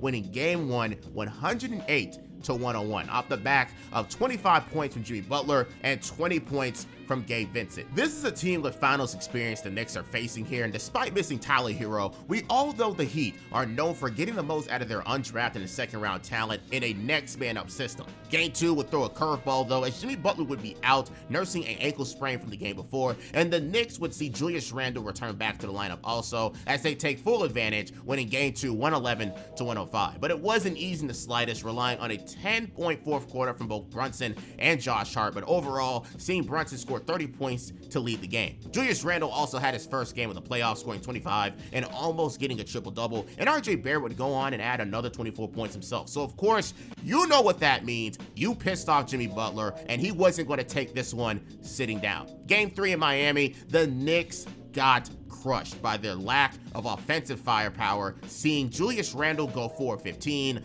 7-20 from Brunson, and 5-16 from RJ Barrett. And with Jimmy Butler leading all scores to 28 points, the Heat would win this one easily, 105-86. More of those type of games is an easy way to get knocked out of the playoffs, and the Knicks are going to have to try and tie this series up and not fall down 3-1 to the best of their abilities. But despite their best efforts, the Heat once again had control of the entire game for Game 4. We see the likes of Jalen Brunson, Randle, and Barrett all have good games this time around and combining for 76 points, but the Heat just played a little bit better to keep them away all game. Caleb Martin and Kyle Lowry scored 25 points off the bench together. Bam Adebayo gets 23 of his own, and of course, Jimmy Butler adds in another 27 points. The Heat lead the game for all but the beginning 33 seconds and never looked back, going up 3-1 on the series and winning Game 4, 109-101. It all seems like the Heat just have their number, and they could do absolutely nothing, as the Heat are just playing a little bit better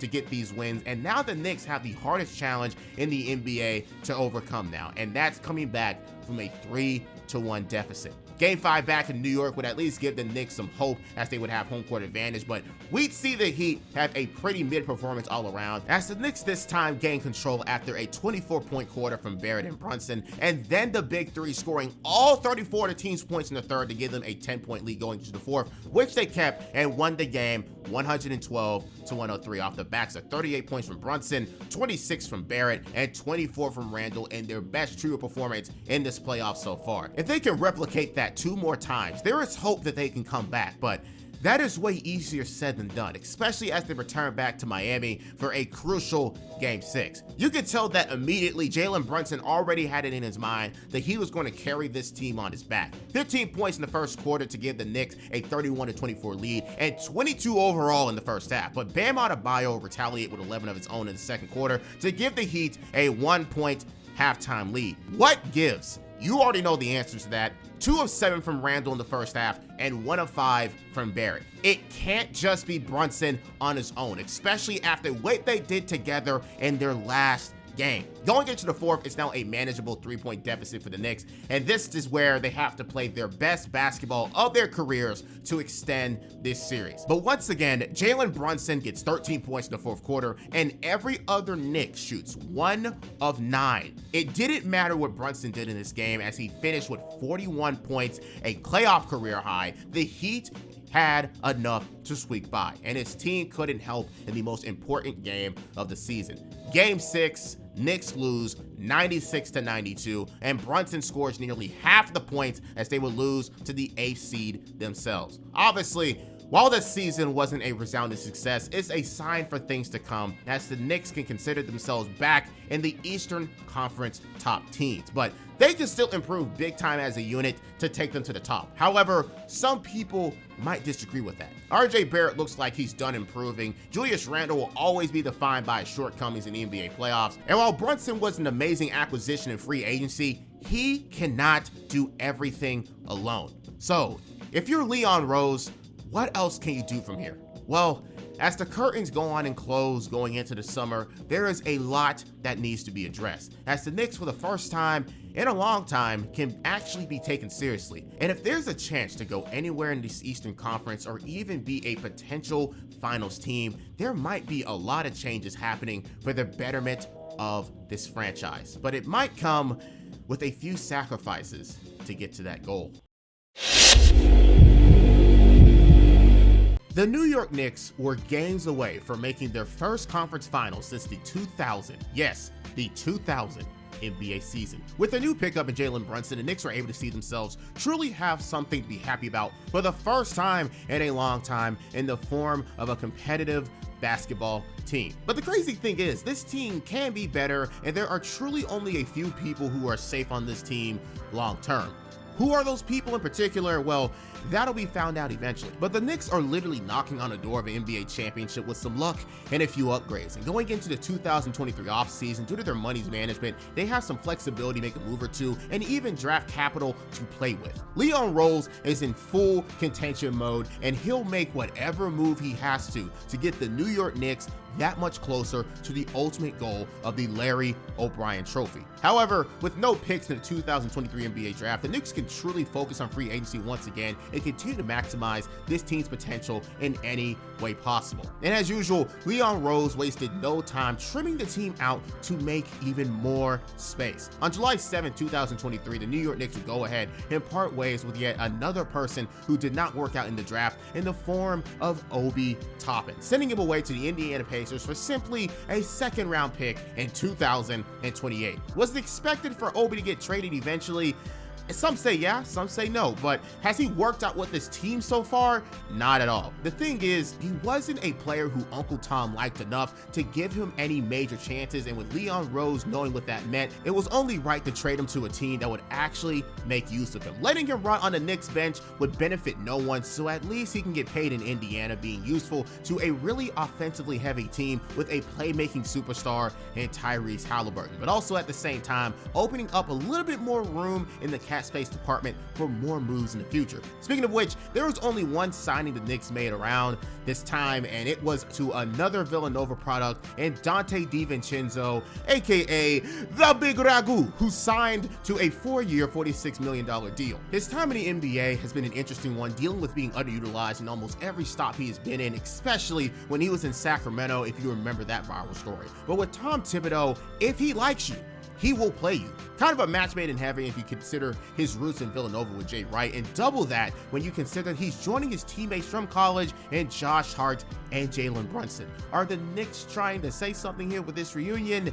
Who knows? But anyways, the summer for the Knicks was short and simple. Replace Obi with a player who will fit the coach's style, and let's run it back. However, this is considered to be a pretty disappointing summer to some, because the Knicks all year were in trade rumors with many different teams and many different players. The Knicks wanted to buy now and just couldn't get the appropriate deal done. So going into the 2024 NBA season, they were basically running it back with the same squad. And seeing the likes of Milwaukee get Damian Lillard and the Celtics get Drew Holiday and Kristaps Porzingis in one summer, the Knicks are forced to level up or fall behind. A move will be made.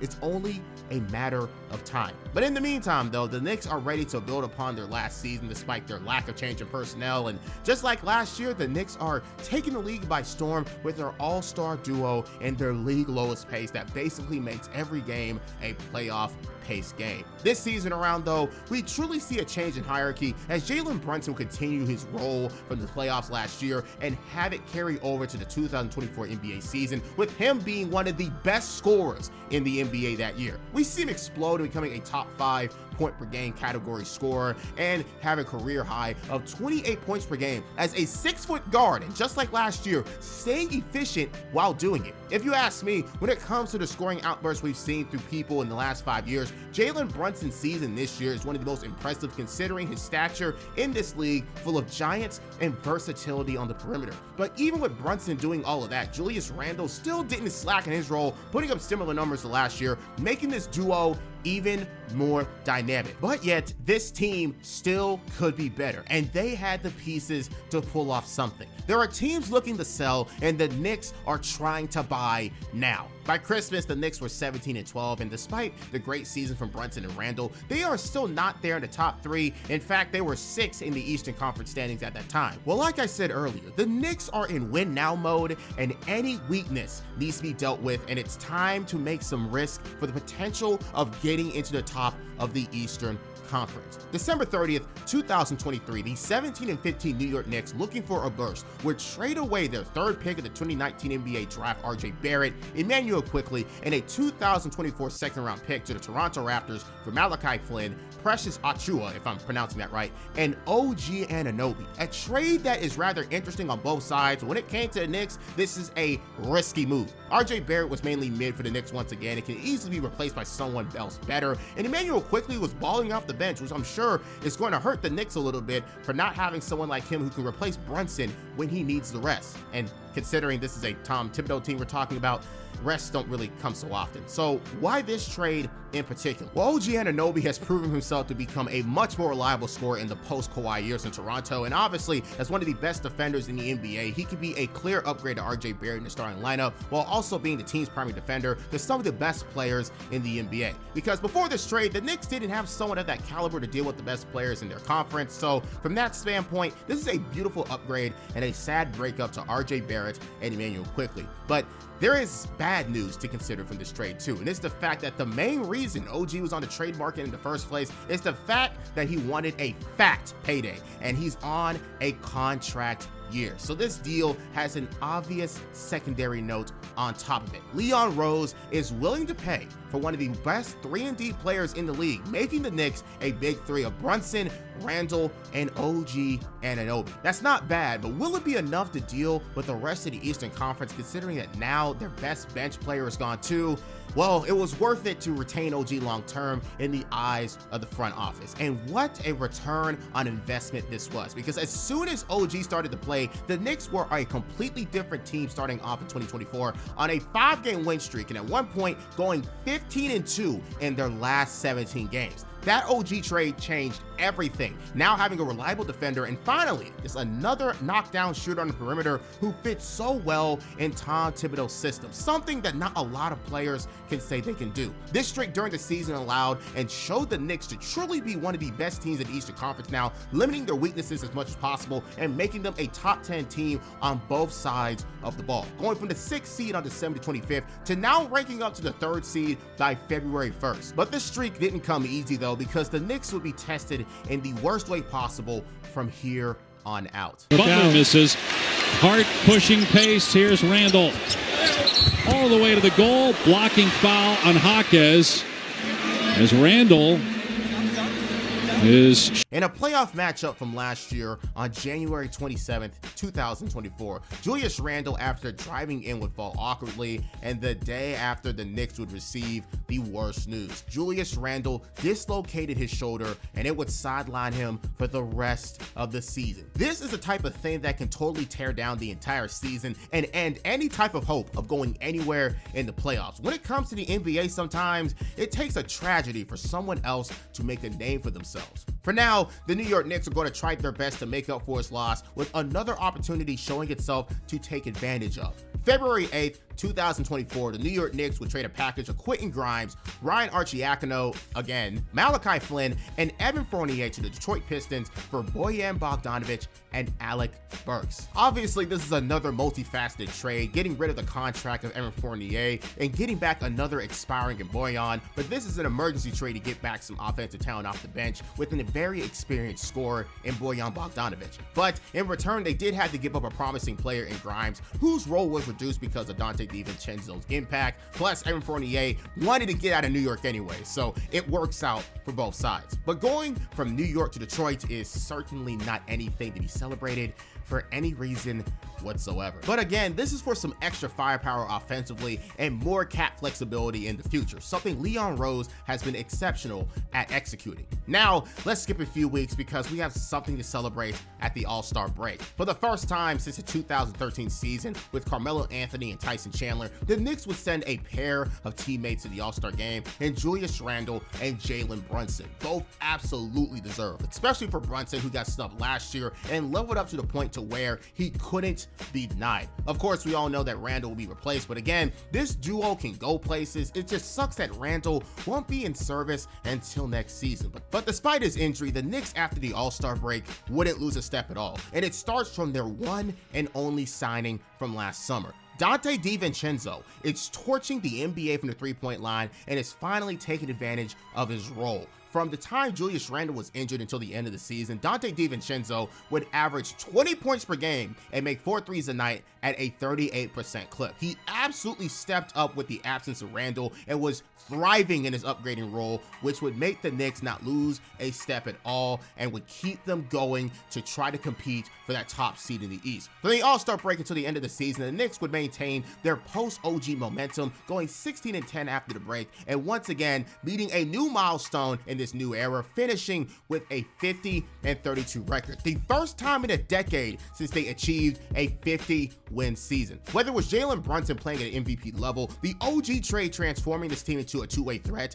Donte DiVincenzo stepping up into a competent second option, and much more. The Knicks are now a top team in the East, finishing with the second seed, and will be rewarded with a potentially easier time in the NBA playoffs. But before we get into that, Jalen Brunson would get some looks for the MVP award, finishing 5th, and would make the All-NBA second team for his efforts, completely solidifying himself as one of the best players in the NBA, and especially one of the best players at his position, and also one of the best stories in the league. As usual though, the job isn't done. The Knicks are looking for a championship, and they potentially have the makeup to get their first conference finals appearance in decades. However, due to some interesting circumstances this season, what was supposed to be an easy first round battle gets turned into a potential first round upset in the making. Their first round matchup would be against the MVP from last year, Joel Embiid, and the Philadelphia 76ers. Now, why in the world is the Philadelphia 76ers down here at the play-in teams? Because Joel Embiid would miss over 40 games in the year, and it tanked the 76ers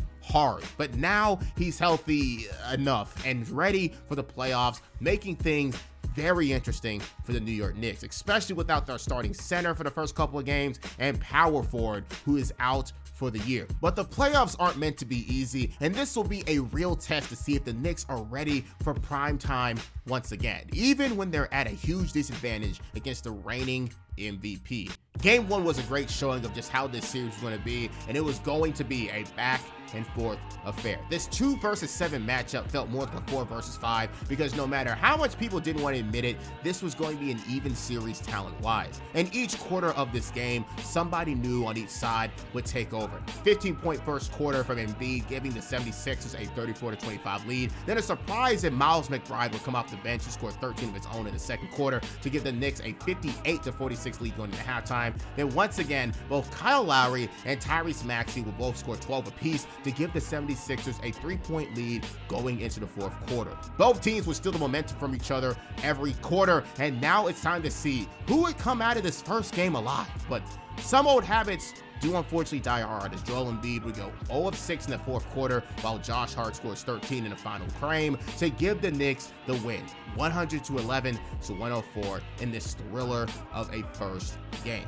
Both stars wouldn't impress in this first one though, with Brunson going 8 of 26, while Embiid was 8 of 22. But this game was absolutely saved by the depth of the Knicks. Game 2, while Embiid came back to form, Jalen Brunson would continue to struggle going into game 2, but the depth of the Knicks once again would help them out a lot, giving them a 79-74 lead going into the fourth. In an attempt to tie this series up though, Tyrese Maxey would try his best to take game 2 with 15 fourth quarter points, but everyone around the Knicks would do their part to steal game 2 and take a 2-0 series lead. However though, Maxey would steal 5 straight points to give the 76ers a 196 lead 1 minute left, and it looked like the 76ers would actually tie this one up. But that was until Jalen Brunson came through with a clutch 3 with 27 seconds left to get the deficit down to 2, and then we get one of the craziest sequences in the playoffs.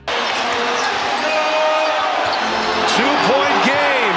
Maxey hits the deck. Hart takes it from him. Shot clock is off. DiVincenzo, no. Hartenstein with an offensive rebound.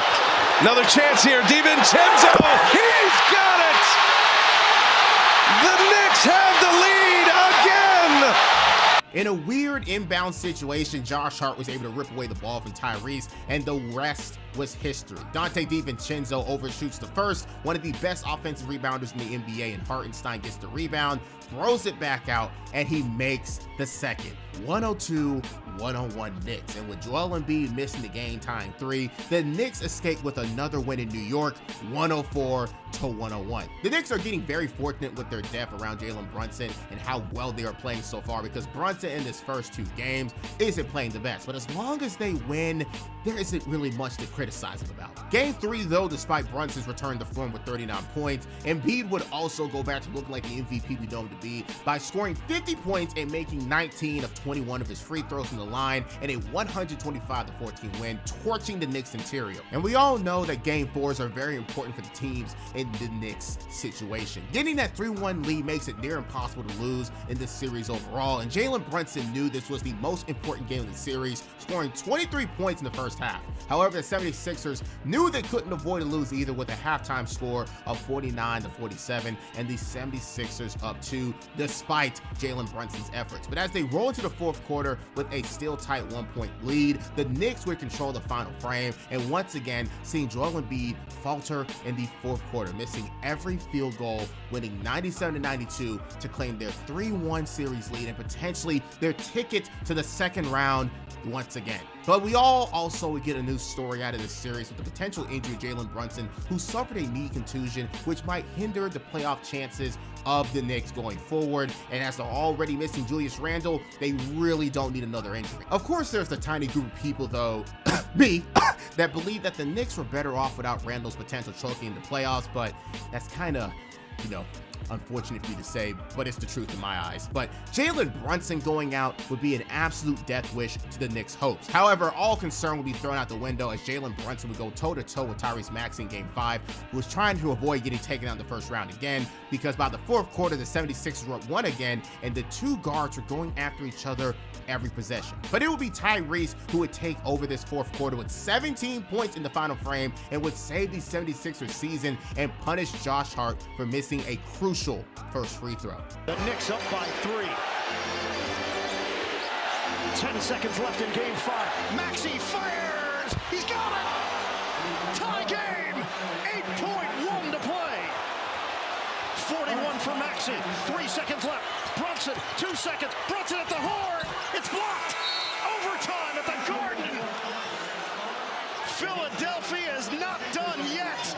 In the ultimate version of a heat check, Tyrese Maxey would make a pull-up 3 from the New York Knicks logo, stunning everyone and making it like it was nothing, forcing overtime and giving the 76ers a chance to compete once more. And with that momentum, the 76ers would steal Game 5 and make an attempt to come back from the infamous 3-1 series lead off the backs of a 46-point masterclass from Tyrese Maxey, despite the 40 points from Brunson himself. But Game 6 is now do or die for the Knicks. If you don't knock them out here, you will give the 76ers full momentum of the series, and now your backs are against the wall. And the 76ers knew that with the gloves now being off. 20 points off the bench from Buddy Hield, 16 points from Nick Batum, and the cherry on top, another 39 points from Joel Embiid to really push the Knicks to their wits' end to force that infamous Game 7. But Jalen Brunson would shut this down as best as he could with 14 fourth quarter points, closing the game with 2 final free throws to finally win this series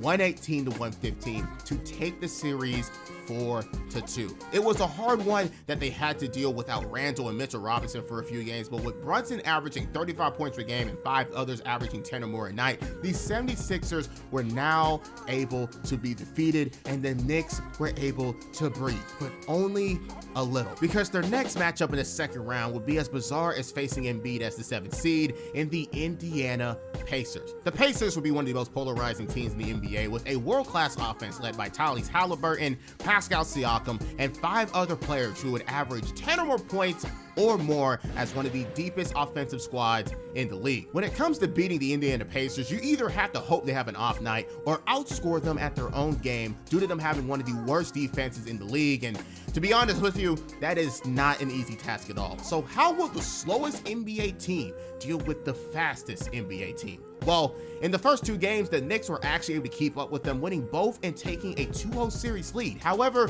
it wasn't easy. The Knicks had to keep up with the Pacers offense, who'd seen 6 people score over double digits in Game 1, but they couldn't deal with Jalen Brunson, who scored 43 points in the first game himself. But it did come down to a close match where, once again, Dante DiVincenzo made a game-sealing 3 with 40 seconds left to win Game 1. Game 2 was even worse for the Pacers, though, as 3 Knicks players would score 28 points or more and even had to come back from a 10-point deficit going into halftime. But after a 36-18 third quarter from the Knicks, it was all over from there as the New York Knicks controlled the rest of the game and took a commanding lead in the series 2-0. So far, so good. The Knicks took the challenge head on and are torching the lack of the Pacers defense with one of the best offensive players in the NBA and doing enough defensively to get by. But as soon as things got taken back to Indianapolis, it was a different story. Game 3 would see the Knicks slip up in the fourth quarter and also see Jalen Brunson have a rare bad game, losing by 5. And Game 4 was an absolute demolition of the Knicks with another bad game for Brunson and the game being over by halftime, losing by 28 and losing overall 89-121.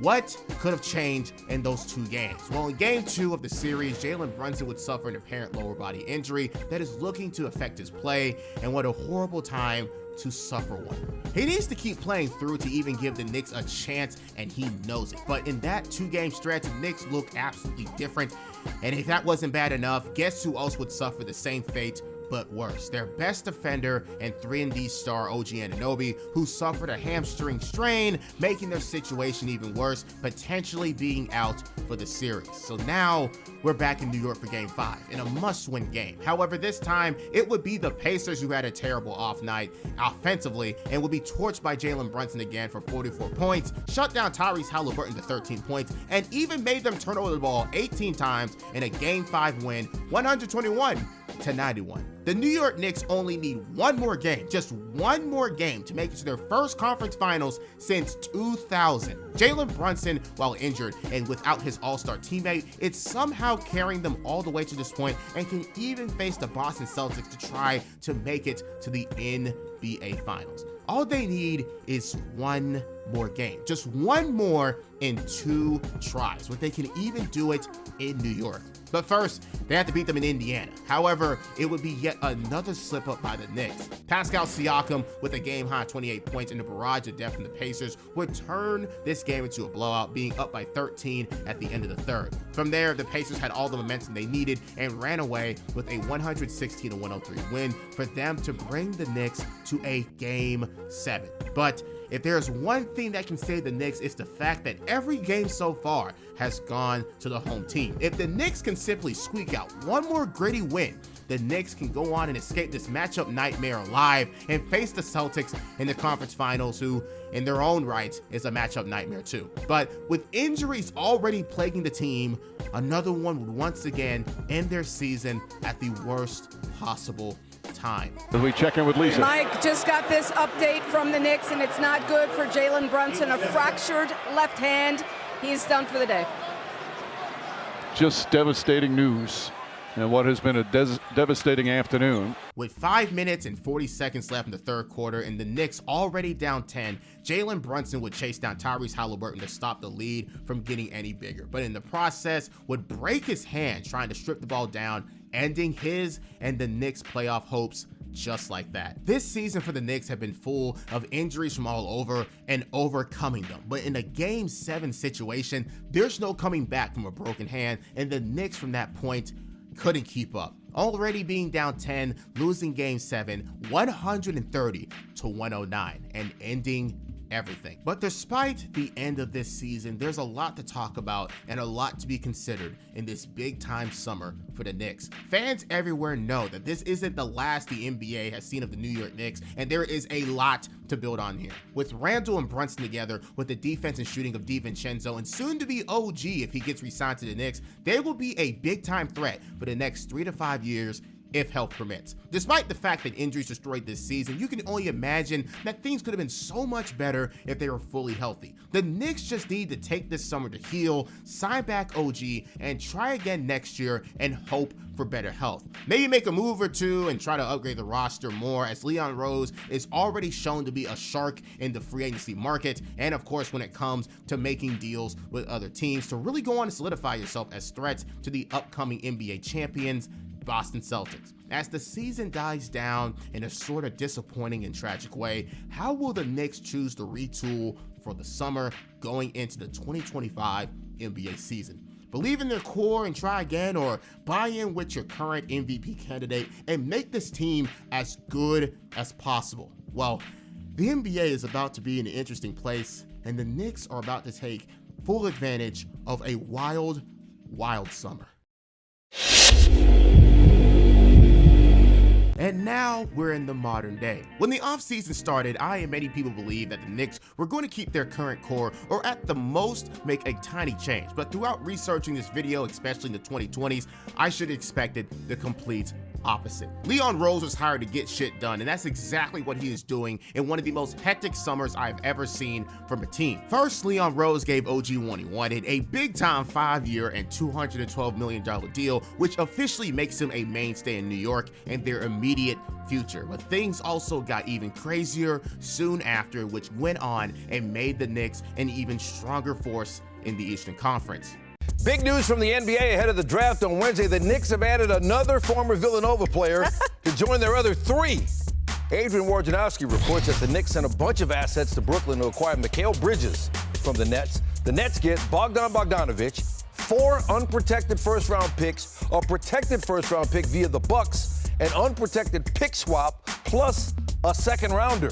Leon Rose does it again. Another major upgrade. But this time he falls victim to the current trade market, trading away 6 first-round picks for Mikal Bridges, who sure improved upon his scoring volume, but he won't be used that way with this current team. But that doesn't matter. The Knicks want to win now, and this is the type of risk that needs to happen for them to make their dreams turn into reality. Brunson as your main scorer, Randle as your secondary, 2 top defensive wings causing havoc on the perimeter who can also make threes, owning one of the best three-point offenses in the league, and a huge chemistry boost matching 4 college teammates together who are all great in their own right. The Knicks are actual threats this time around, barring injury, but the Shark himself, Leon Rose, smelled blood in the water and made a move that might change everything going into the 2025 NBA season. Karl Anthony Towns on the move out of Minnesota. Developing story here on SportsCenter. The New York Knicks and Minnesota are finalizing a trade involving Julius Randle and Donte DiVincenzo, along with the first-round draft pick for Karl Anthony Towns. First reported by The Athletic and confirmed by ESPN. A third team, the Charlotte Hornets, also is a part of the trade to absorb additional salary. A move that shocked the world on both sides of the aisle. Karl Anthony Towns traded to the Big Apple for Donte DiVincenzo and Julius Randle, and it all started from a ruling made by the NBBA that messed up the cap space situation of every team and a cheap owner who didn't want to deal with the price of it. So in the move to save some future money, Cat becomes a New York Knick and Julius Randle and Donte go to Minnesota. Another instant upgrade just like that, and this time they didn't even have to pay all that much for the 2-time All-NBA star. But now this changes literally everything. For the beginning of last year, they went from Julius and Jalen to then adding OG and now adding another great 3-and-D player and an even better all-NBA product than Julius. In just a 365-day span, the expectations of the Knicks are completely shifted, and this will last for as long as the core is under 30 and under contracts for the next few seasons. So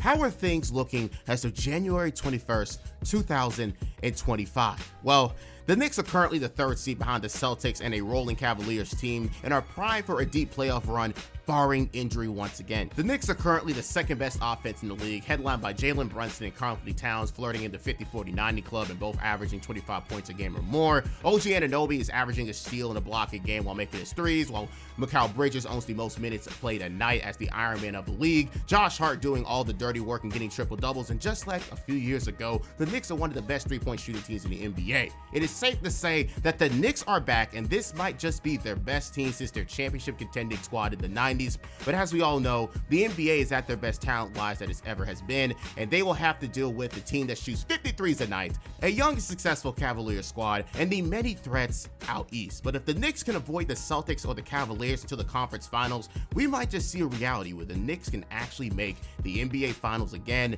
and return as the Mecca of basketball. Will it happen? I guess we're just going to have to wait and see.